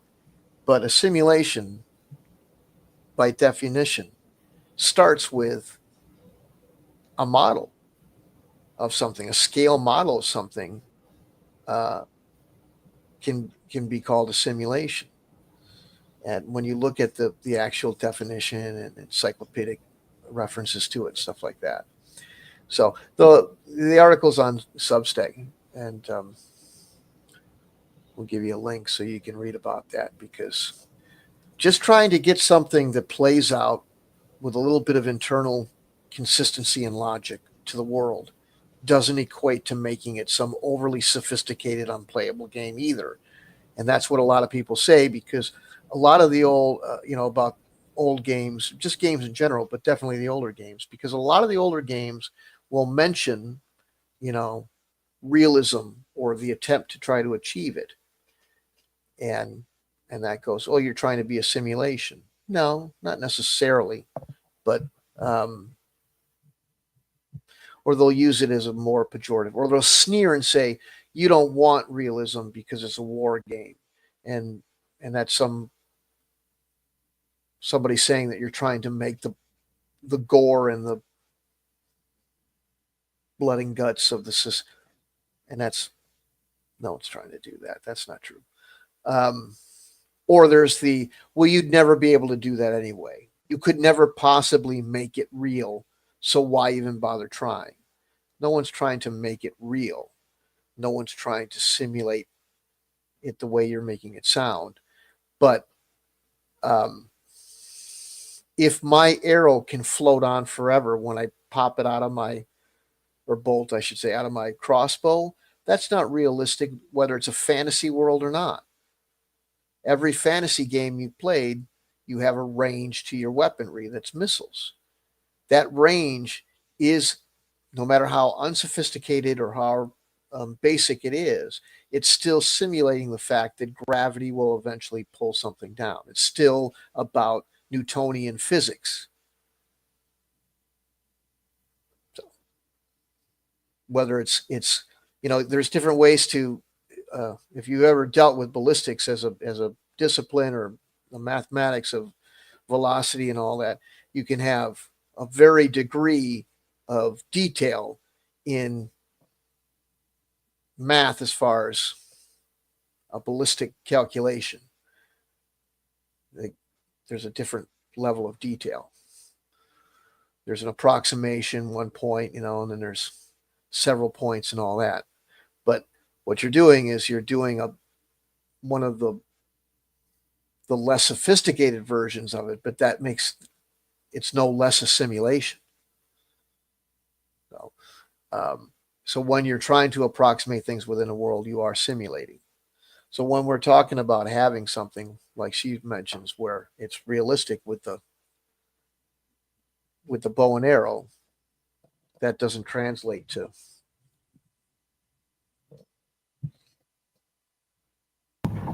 Yeah, whether it's a bow and arrow or a gun, if a rifle can take out a tank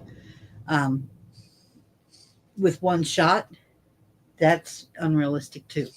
Yeah. And if I'm playing a game that does that kind of stuff, I feel cheated. Mm-hmm. Mm-hmm. Yep. So yeah, it's real interesting. Just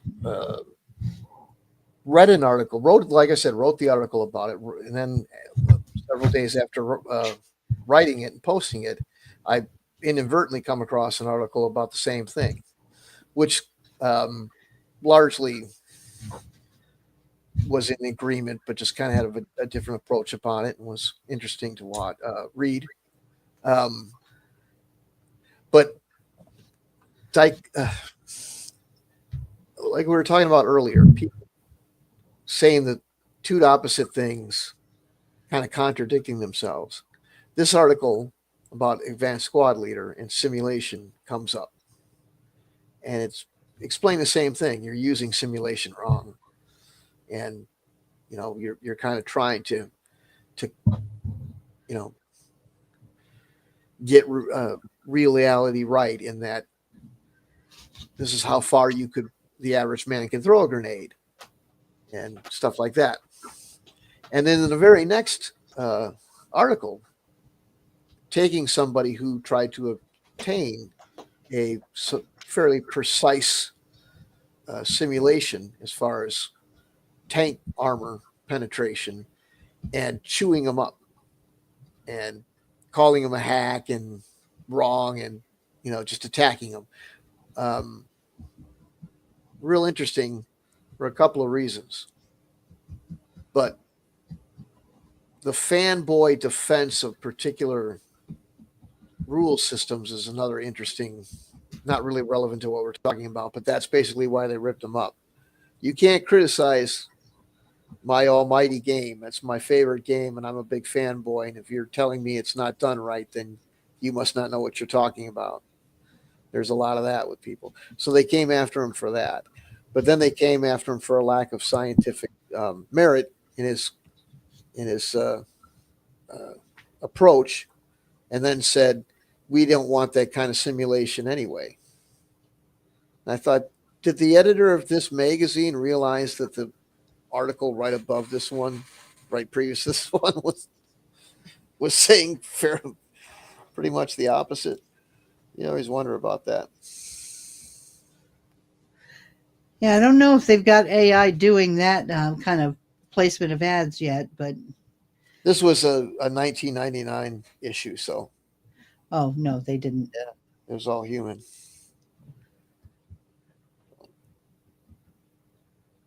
Yep. I'm making teeth. I'm trying anyway. There you go.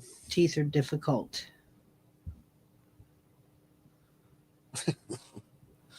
They are. They're very difficult. Well,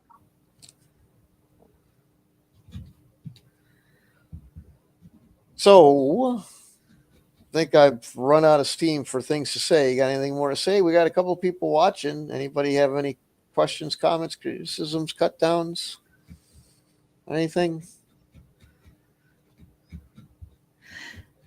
I'm working on this actually because I'm thinking of a dragon when I make it, because there's not that much difference between a dinosaur and a dragon when you get right down to it, you know.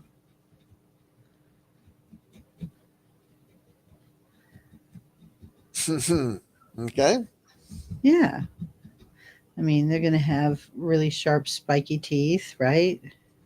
Yep. Yep. This one doesn't breathe fire. So, and this one's going to be more, you know, it's made for a kid. So it's not going to be quite as detailed as one that I would make for. It's also a little larger because it's made for a kid. But anyway, but I figure I could make some, you know, monsters and stuff that would be D&D worthy. Anybody has any special requests, put them in the channel and we can make them. Mm-hmm.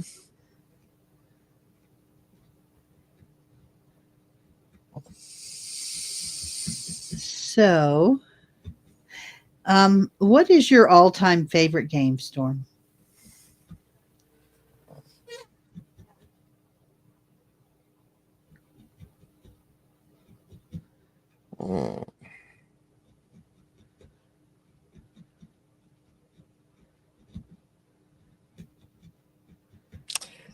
I don't really have one of those. I mean, there's miniature games, there's board games, there's RPGs, there's video games, console games. I can't. You can't pick just one? Okay, give me your top 5 then. Top 5 what? Console, PC, tabletop, miniature, Top games. Yeah, tabletop games. tabletop war game, It doesn't have to be war game if you have a. tabletop strategy game, tabletop RPG. You got to get specific. How about one of each? I'm a weirdo that has to have more specificity. One of each what? Oh my god. Okay, tell me one of your favorite games. Just give me One one of the greatest game experience, one of the best games I owned, and unfortunately don't own it anymore for let's not, but it's a long, drawn out, boring story. But I sure as hell wish I had this game again. If anybody ever finds a copy of this game, I don't know what I can give you because I have very little to give. I might not even be able to afford it, but I sure love to get this game back. But this game is called Nuclear Armageddon. Nuclear Armageddon was a board game, an independent board game made in a guy's home. He made it all himself, and he made quite a few copies, and they came in 3 variations. Simple. Now, the variations of rules, no, but variations of components. One version of the components was all 2-dimensional cardboard for people that, you know, just didn't have a lot of money. And then there was one higher that, what did that have? I think the mushroom clouds were 3-dimensional. And then there was a super deluxe type of thing. I don't know if he called it that, but there was one where everything was 3-dimensional. All the pieces were made out of wood, and the mushroom clouds were hand carved out of a chalk or something like that. This was excellent. So it had a board that was, I don't know what kind of material, acrylic, I don't know, whatever. But it was sharp, that if you cut it, like if it split or cracked, it was sharp as glass. And you had to be careful. And it rolled up. It didn't stay flat It was kind of hard to stay flat, but it rolled up into a tube. He sold it to you in a tube. Anyway, it looked like Risk, but the water was this shiny black, and all the spaces were like, painted on. It was really neat, and it was kind of a parody game about the Cold War. It came out in '83 or '84, and it had special dice that had symbols that meant different things depending on what was going on in combat or whatever. But it had these lightning bolt and cloud symbols on them. They were act of God. And when you had a deck of act of God cards, and I don't remember very many of them specifically enough to repeat them to you, but they were hilarious comedy based on the geopolitical politics of the day. And the Act of God cards just kind of threw a wrench into the wargaming part of the game. Like, the only one I can remember that was specificity, because it was so simplistic, was that there was some earthquake in California, in Montana, or something like that, and it if you have a nuclear missile in that space, it launches some random place and starts a nuclear exchange and all this shit. But it was very funny. It was very well done. Anyway, but it was the most expensive game that I had ever bought out of with my, it was well over $100 in 1984, which was a lot of money, a lot more than $100 is now. So that's probably one of my all-time favorites, just because of the genius of it, So, Was it the comedy you liked about it, or it was everything. It was the components, the components were great. The rule book was funny and well done. It was very thematic, and of course the pieces, I couldn't afford the 3-dimensional pieces. I wish I could have, but the joy of Gen Con was all games were demoed that were being sold. Well, not pretty much all of them. And I loved it so much I played in the demo several times. And the demo used, the full deluxe set, of course, because it was eye-catching, and it was incredible fun. But yeah, it was the comedic nature and the random chance that came with it. See, at that point, I was playing hardcore war games, and I wanted to play hardcore war games. I didn't want anything like that in it. It was a completely different approach to have something that was satirical and fun. You had those kind of games. We called those the beer and pretzel games, because you could see it wasn't that the other games weren't fun. A lot of people now, they'll say, well, those games aren't fun. Why the hell were we all playing them? What do you think's wrong with us? They were a different kind of fun. Being serious and trying to simulate something, and being a general versus a general, like a gigantic, overly complex chess match, was much fun and very interesting. But it did take more mental effort than other games. And when you wanted to have a break from the intensity of those deep games, you went and found beer and pretzel games. And Nuclear Armageddon was the ultimate beer and pretzel game. It was great. It was one of my personal favorites. Real weird backstory someday, if anybody wants to look it up and read about it I don't much promote other people's stuff, especially Board Game Geek. They got enough money already, but there's an article, I think, on Board Game Geek about it. It's a wild ride. It's pretty bizarre thing, that whole history of that game. But I was fortunate enough to be able to purchase one of the copies, and I was unfortunate enough that I had to split that copy with 3 other people in order to come up with the money. And there's where the problem came, because sharing it with people that lived in other states was Bearded Dragon? very good, very good. Very, very good Bearded Dragon right there. So that's probably one of my favorite games of all time, because of the experience and the fun of it, the uniqueness of it. There you go. Cool. I don't think you're listening very much. I am totally listening. I am Tell me totally about listening. tell me about the game I just told you about. So it was about nuclear war. I had, act of God things and the earthquake in California, which, if it had been prescient, it would have been fires. But, you know, we can't all be that full of foresight. And you like the humor of it, and the in the game was, different varieties. So you had the one with the all the extra pieces. See, I was listening. I don't want to repeat everything you said because that would be I boring. did not have the one with all the extra pieces because I couldn't afford No, it. I know you said that they had different varieties, including the ones with the different pieces. But yeah, I know what you said. I was listening. All right. So Just because I'm working on my dino friend here does not mean I can't use my ears. should we move on to it? I made two subjects. We should just go to the next one if you're going to keep What's the this next party alive. subject? All right. Go ahead. Oh, I'm up for it. I forgot to save it. I don't have it. Sorry. I spoke too soon. Well, okay.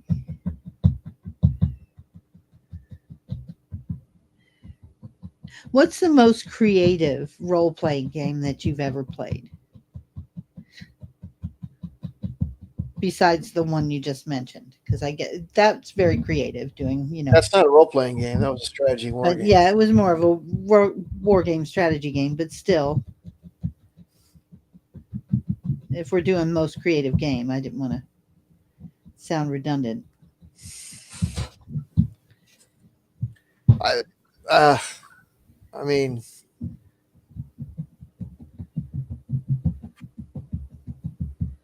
How? Ooh, the hazard of needle felting.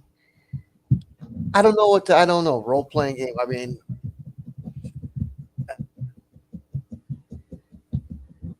paranoia was, I don't know. What's paranoia about? I don't know if I know what you mean by creative. When you say creative, what do you really mean? One that was like different than all the others, that had a unique take on role playing games that you would say was. I mean, as far as mechanics and rules or subject matter or what? You need specificity. You define. I mean, creative is creative. Whatever you thought was different from all the others, like it broke the mold or whatever. We used to play a game called Toon, but we played it differently than I think other people did, or maybe not. I don't know. I don't know anybody else that ever played it. We only played it when we were really hammered. Oh, When Gen Con would end just before midnight, and in Milwaukee, and there was bars right across the street, in every direction because Milwaukee, and we would go across the street into one of the bars and we would play Toon, and we'd get liquored up and play it, and so it was very adult stuff. uh-huh. But it was Toon was just you became your own cartoon character in the cartoon world. Well before Oh, okay. Roger Rabbit or any of that shit. This is before Roger Rabbit or any of that shit. But we were sauced and it was very R rated. But we had a lot of fun doing it. I can't remember how the mechanics are. I don't remember anything other than having fun laughing because we were dead. Was it a card game or was It it? was a role playing game. It was a role playing game. Oh, okay. So there Yeah. were no cards involved because it immediately reminded me of like the Jackson games, Yeah, the right. And Steve, Steve but Jackson. Yeah. but this was more like when I say like this was, guys like Richard Pryor and Eddie Murphy, and it was raunchy. I guess we would call it raunchy today, not because the game was, but the way we played was the story. We were being silly with it, but that was unique because whatever we played that. So that allowed you to be creative, which I suppose any role playing game could allow for the players to be as creative as they want to be, right? Yeah, it depends on the game and all that. I don't know if it was creative. I mean, it was a different thing than I usually played, and we played it with while imbibing copious amounts of alcohol. So, you know, shenanigans occurred, but it was adult. That's all I can say on this channel. Okay. Well, Other than, remember, the people that Eddie Murphy was hot, Sam Kinison was hot, ugh, you know, I hated him. Richard Pryor was still around, you know. So the comedians of the day, if you get it, you know, or Porky's was a movie that was not that old in '84. I think Porky's came out what '82 or something like that. So I shit don't like that remember. was going on. You know, Police Academy was out, that kind of stuff. So yeah, just give you an idea of the level of intellectualism that came into that. There was another, I don't know if it's kind of role playing, but it was somewhat clever. It was definitely unique. Apparently it still exists in some form on the internet, but there was a computerized gladiatorial combat game. And that was there for 2 or 3 years at Gen Con. What you did is it had some humor to it in the way that you created your character. I don't remember all that many details, but you created a character, and he or she was a gladiatorial candidate, and Okay. you had to fill out a sheet, and the sheet was a reader that the computer read it like a IBM card, or like SATs, it has scanner. Oh, sure. So you made that out and you turned it into the controller, and you had to pay for it, a couple bucks or whatever, a round or whatever it was. And they would put you in the tournament, and they would tell you what time your guy or gal is going to fight, so there was nothing to watch. There's nothing to observe. It was number crunching that the computer would do. But along with the number crunching, it would produce a narrative. So when you came back to pick up, your results, the results were given to you in a humorous narrative of what happened. And it wasn't always humorous, but like you could drop things and shit like that. It was very fun to do. So you'd come back and you would meet up with the person that you were fighting, and you would both read through your report. And the rest of the people would listen to you read the report, and we'd all have a laugh. And if you made it through, you kept going into the tournament. But it was a unique thing because it was one of the first deals where people, the computer, people were going, computers suck. I don't want it at my table. Nobody gave it. Everybody thought it was neat. And apparently somebody gave me a website where it still exists somewhere. I'd love to play it again. But yeah, there wasn't any. I don't think that's why. I think that's probably why it didn't last very long at Gen Con. There was no player input other than the creation of your character.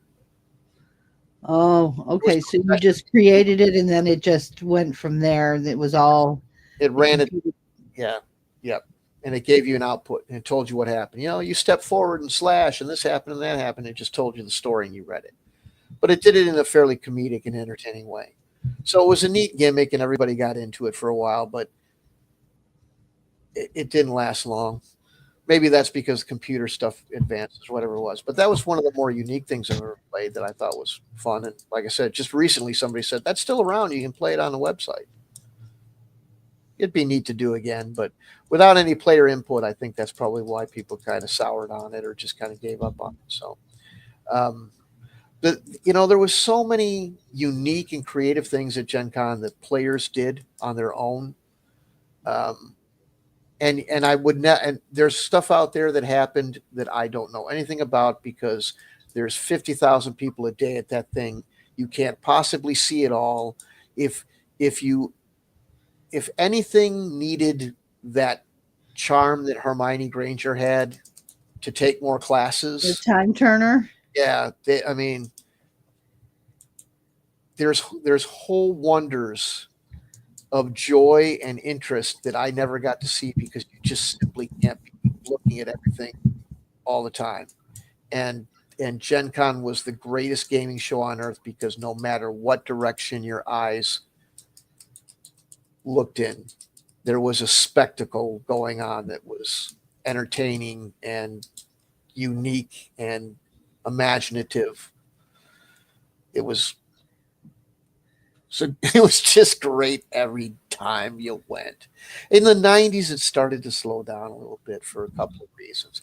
More corporate money got involved, and that kind of made it a little bit different and all that. But in the 80s, it wasn't always at Gen Con or Milwaukee in the 80s, but it was at a couple of places prior to that in the early 80s and stuff like that. But the ones at Gen Con, especially, they were all great. But the ones at in Milwaukee were the peak of those days.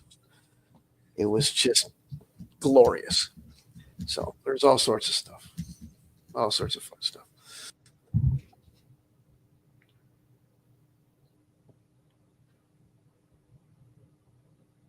So anyway, I wish I had had a chance to go to Gen Con or something like that back in the day, or even a Star Trek convention, because I would have enjoyed that, but I never got yeah, a chance to.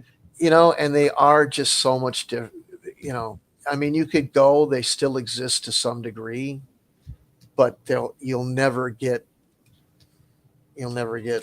what they used to be, and they were just incredible back then, just utterly incredible. Um, I got to go to one Star Trek convention, and it was just wow. So, but Who there's was lots, huh? who was there? It wasn't. It wasn't. There wasn't that kind of people. Like the crew wasn't there. It wasn't that big. It was big, but it wasn't that big, and they a lot of them weren't coming. I don't recall any of the original crew being there. I did get to meet some of the original crew at Gen Con, though. Oh, okay. Who did you meet? Uh, Nichelle Nichols. DeForest Kelly was there, but I didn't. My schedule ran afoul of meeting him. But I got to meet Nichelle Nichols. I got to meet Walter Coing. I got to meet Sulu, George. And I Okay. the best one ever was James Doohan. Awesome. He was the best one because it was impromptu. I didn't have to wait in line. He was just in the bar, and I didn't know he was there. And I went in there, and I couldn't understand why every table, because it was the bar was fairly busy Right. all throughout the day. People don't wait till 9 p.m. to drink in Milwaukee, baby, and the place was largely empty until I looked to my left, and there was a crowd all around on the end of the bar. What the Mhm. hell? Why is everybody all crowded? What's going on? And I heard his voice, and and he was in there, and yeah. So I went over there, and we all sat and listened to him for quite some time, just tell stories. He loved this shit. He was having as much fun as we were. He got to do he marshaled, they had a parade that went through Gen Con, and he marshaled that, and he would get on the PA and, make Star Trek comments and shit. It was great, man. So we all sat and we got to listen to him. And he was telling all sorts of stories and stuff. That was the best ever. Nichelle Nichols was great because I had a giant crush on her for years. So I was like, I didn't get to say much on that. I turned into a stupid schoolboy when I got in front of her. Um, but I got her to sign something, and I, I babbled something out that was barely coherent because I was just starstruck, and I still thought she was hot. She was still great looking. Yeah, she looked great all the way through. And Walter Coing was very nice, quiet but very nice. Um, Did he? What was his accent like in real life? Walter Coing, Yeah. yeah, he's slightly a little bit almost Canadian sounded to me. I don't know exactly where he came from or what or where he is reality. He didn't sound like Chekhov, I'll tell you that. He didn't have the Russian. That's a thing, um, but there's some accent in there. I thought it was some sort of Canadian, sounded like to me maybe. But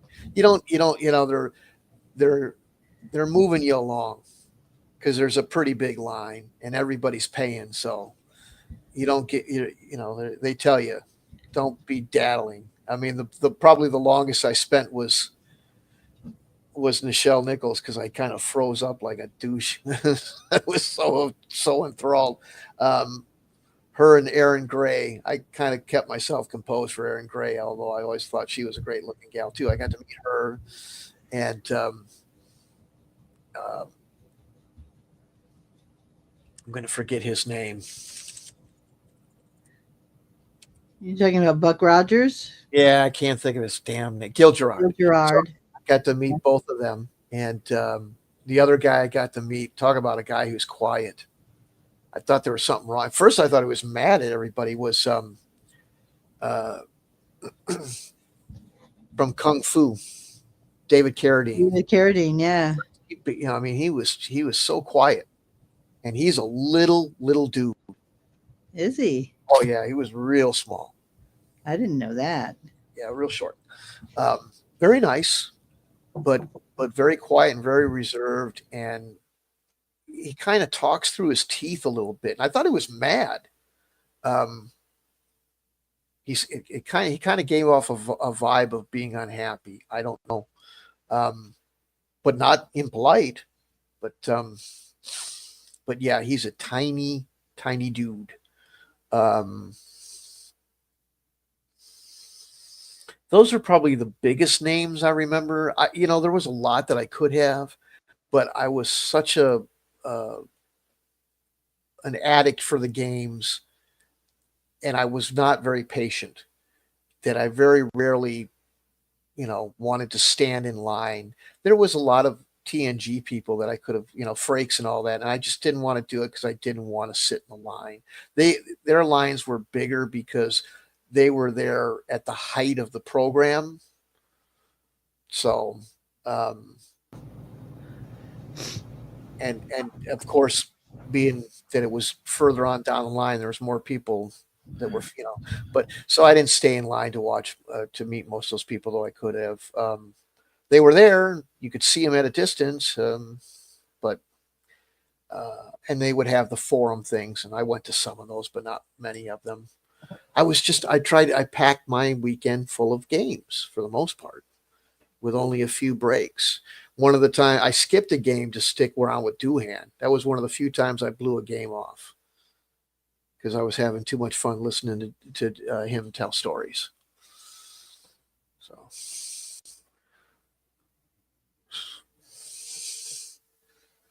am I still on? Did this thing break? Hello? Yeah, I'm still here with you. I'm so sorry.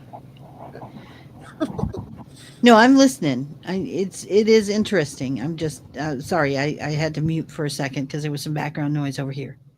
Yeah, but it's just, I could go back to every one of those. I mean, if I had a time machine, I could go back 2 or 3 times and have a different experience at every year that I went, just by choosing to go to different places. That's how much shit was going on there. That's how cool that thing was. I went to the one in Indianapolis and it paled in comparison. It wasn't as intimate. There wasn't as much going on. It just wasn't as good in any way, shape, or form. It's really a shame that TSR had the problems they had because they did a great job with it, but they economically and all that. So there'll never be anything like it. That's why I keep pushing this stuff that I push with the open gaming and the big worlds and all that, because that's the closest thing you'll ever get to those kinds of things again. Going to a con is still a great experience. There's a lot of small cons that are going on now that kind of have echoes of Gen Con to a degree, but they don't have the money and they don't have the attendance to really give you the vibe. So they're really nothing more than echoes of the past.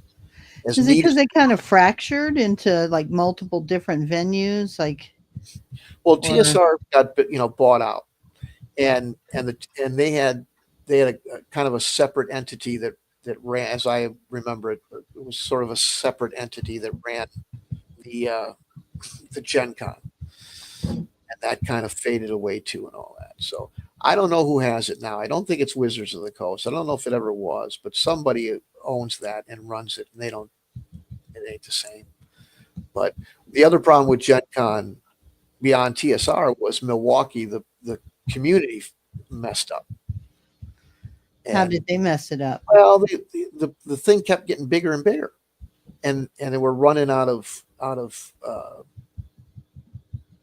space for for lodging, and they and several other events said, if you would invest some money in some development and make some more hotels, we'd stick around. Lord knows they're bringing enough money into to the local economy. Um, Everybody would go to the bars. They would eat at the restaurants around. So but Milwaukee wouldn't do it for a variety of reasons, and so Gen Con just picked up and left. I was at the last one, and uh, the last night of the last convention in Milwaukee, they said we're throwing you out. They made you leave a little early, and everybody's really mad. And they said, and we also need you to leave only by one exit, which made everybody else even madder because it wasn't the most convenient exit. So people are bitching and moaning, and the crowd's getting a little, a little ugly. Not like we're going to riot ugly, but and you open the doors, and the violent femmes are on the street. The street was shut down, and they had the violent femmes. I don't know how many people recognized the name of that band or who they were, but they were just out on the street, set up, and they gave that was their idea of having a surprise. Not telling anybody they were there, just making you leave in a place you didn't want to. And when you walk outside, there's the violent femmes. And they gave a farewell concert, and that was it. Wow. Yep. I only remember one Violet Femme song, and that's Blister in the Sun. Right. That whole album was outstanding. There's all sorts of great stuff on it. But yeah, everybody remembers that one first. We all know That's why. the one that got airplay. I mean, right. Some of it did, but what yeah. were some of the others? I might rececognize them and just Add it up. Huh? Add it up, but you won't hear that on the radio. That was another No. one. Was Add It Up. You don't. That one. That's Never one. heard that Everybody else remembers that one. Can't sing that one on the air, but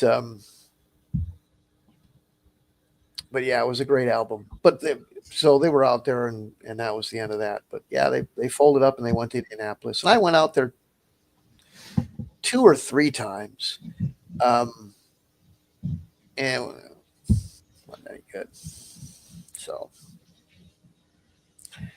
but there are still a couple of conventions that would be worth going to because they are a fun time, even the small ones.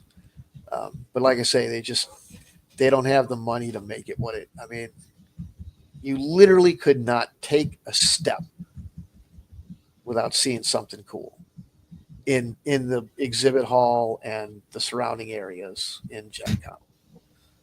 There was places where there was just tables and people playing games, and that was cool to watch and all that. It was pretty chill. But at the center of it, where all the vendors were and stuff like that, it was an absolute circus show of delight everywhere you looked. There was just something cool happening. So, and the earlier ones were better because they would allow people to they started getting into the you can't carry weapons because we don't want any trouble, and people were in your not real weapons, but you couldn't have like the guns that went with your costume. Oh, you couldn't carry that. Yeah. Jesus, all that crap people got pissy about. But before that, man, there was some, and even after that, there was some. But it really does, it doesn't look right when you have a stormtrooper walking around. There's no holster or anything on him. You can tell right away there's something off, and it kind of ruins it.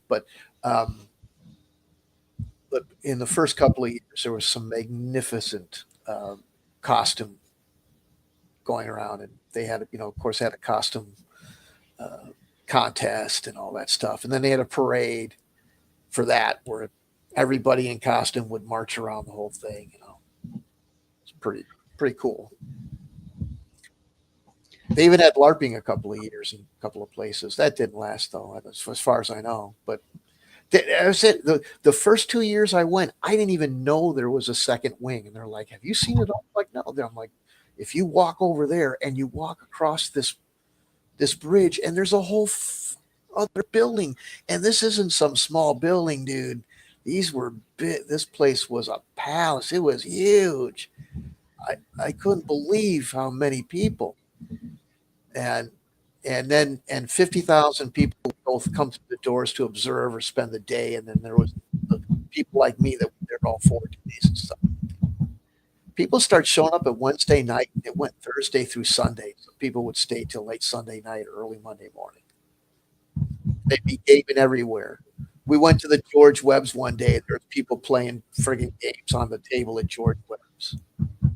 Well, I bet the waitresses loved that. Yeah, right, man. And then the major hotel, the Hyatt, which is connected to the if they changed, the buildings changed and all that. But back in the day, it was the Mecca Arena and the Mecca Convention Center, and then there was the Hyatt Regency Hotel, which is a big fancy hotel. A lot of people stayed there, and it had a skywalk across the street.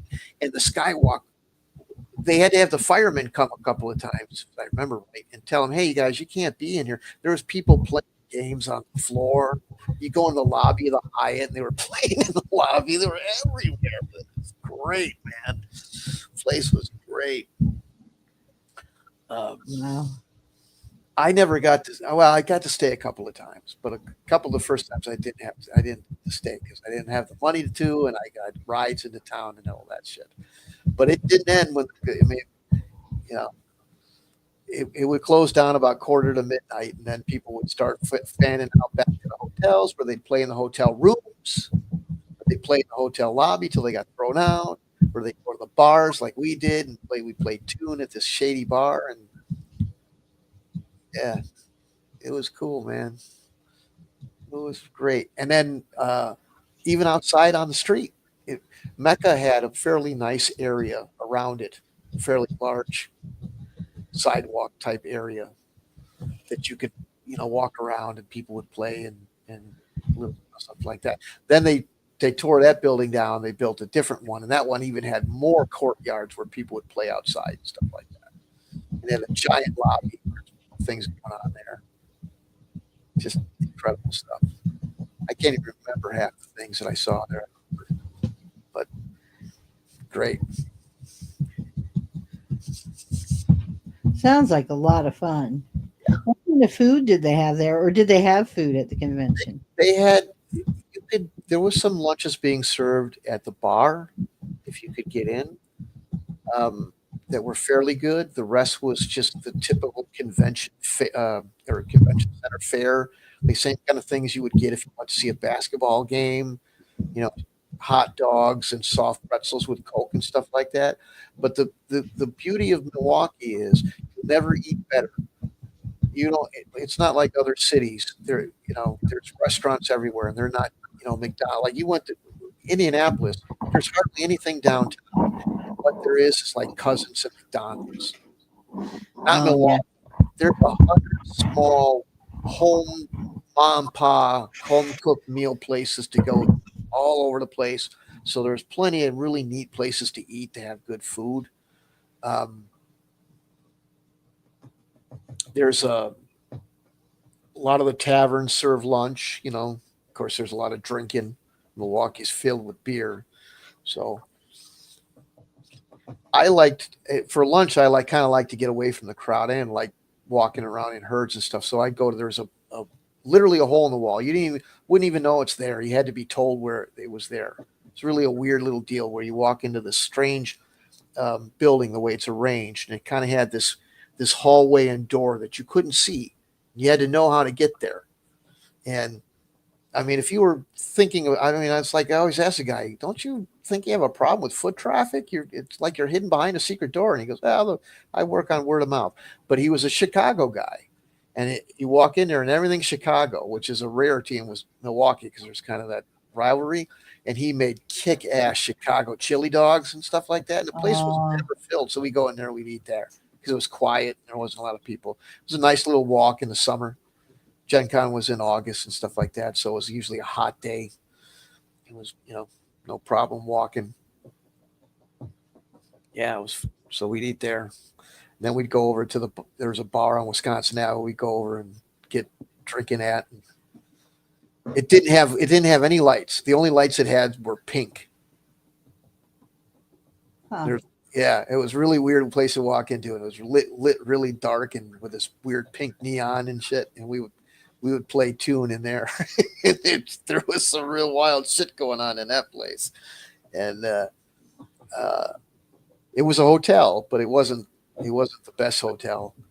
And so there was business being transacted at that hotel. I have interpreted your code. Yeah, right. So but we go in there because the drinks were cheap and they didn't give a shit if, what we were doing. So we'd play this tune in there and yeah. So, yeah. Well, it sounds like it was a lot of fun. And, I can see why it would be cool to bring that kind of stuff back. I would love to see a gaming hotel itself, just a hotel that's devoted to nothing but gaming, like a gaming resort, Yeah, if some of like those a exist. timeshare, a gaming timeshare. That Yeah. would be really awesome. Yeah, there's some real nice game holiday places. There's one in Greece. Yeah, that's a little far for me to travel. Yep. There's one in France. Still a little far. Although I would love to go to France, but my French is there. I do not really speak French anymore, even though I took 3 years in high school. Mm-hmm. Mm-hmm. Yep. So I don't see where that is. That was a long time ago. I saw that one in Greece. I don't know if it's still there or not. But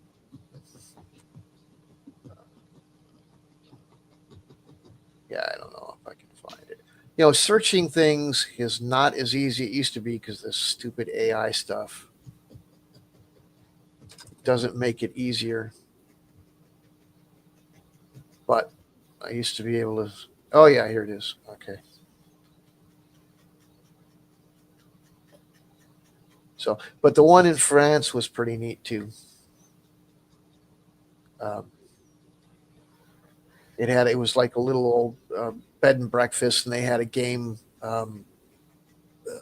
room down in the basement, and they would host games, and you could play in them, and then they would also take you to one of the battlefields around the area because there's a lot of blood soaked into the Normandy. Not just World War II, but that too. Yeah. There was the 100 Years' War. There was all kinds of stuff. Yeah.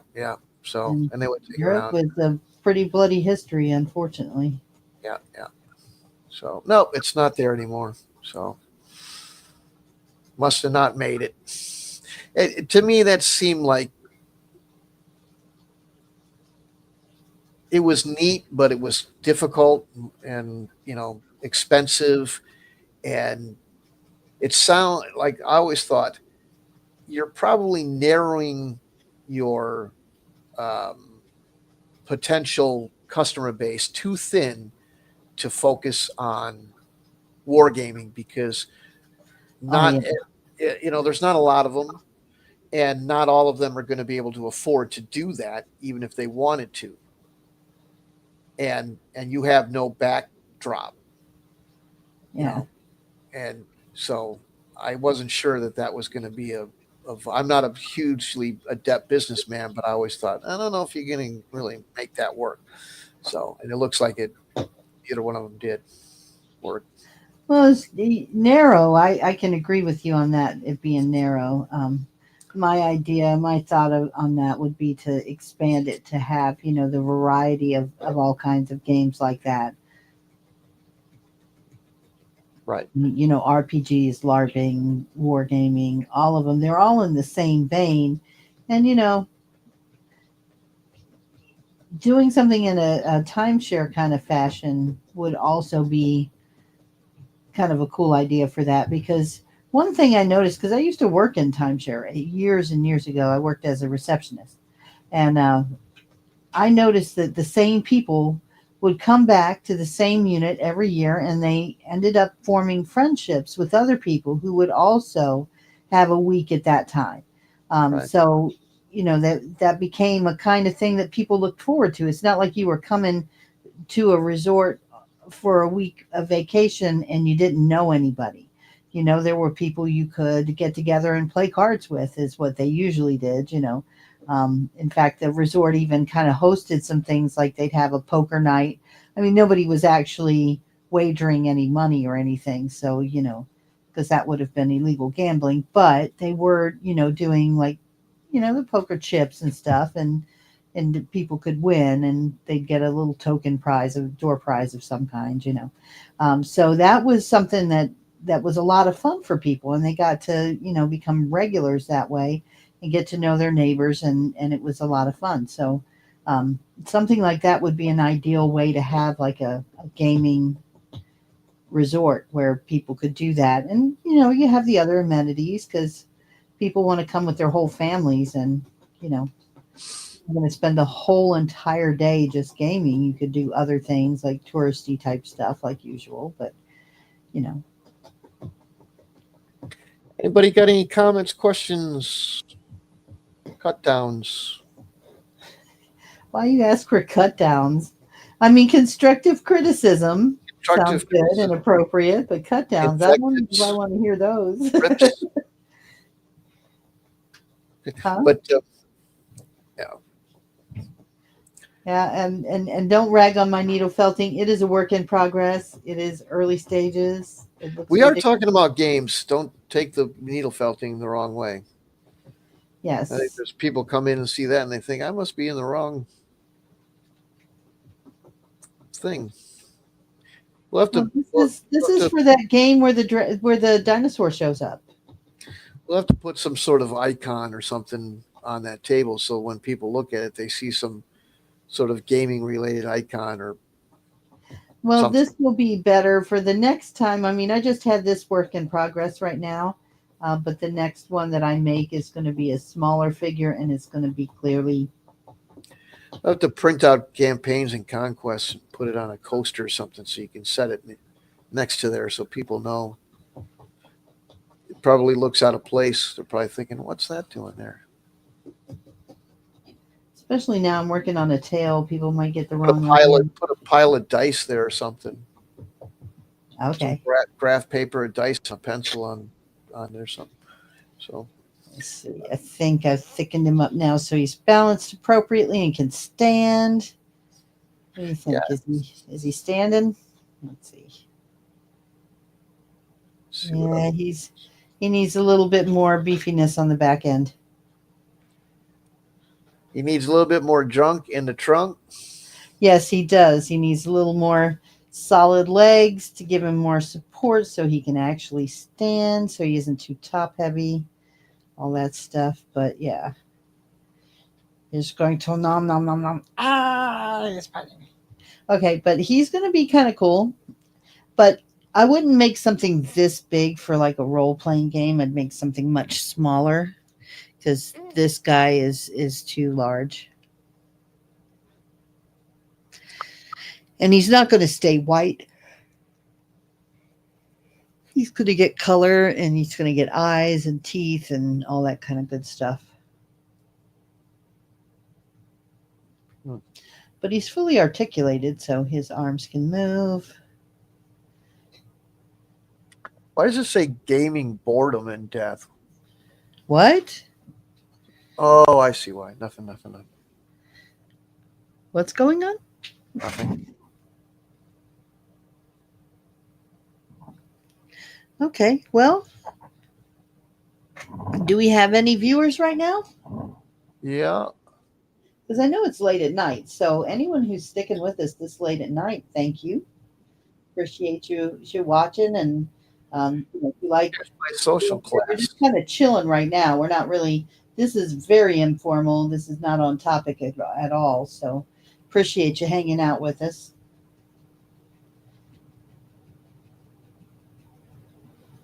There's my. Yeah. I don't know. It says there's people here, but they don't seem to be talking. They might be bots. Yeah. They left. Yeah. You want to play some games? You about done? Yeah, I think it's time to wrap it up, and I'm glad to see that I can do this kind of thing going on. It seems to be pretty steady. It hasn't cut out the video feed, has it? No, it looks fine. Okay, Looks fine. cool. And it's not all jittery or anything. Nope. Smooth and Okay. So we'll do some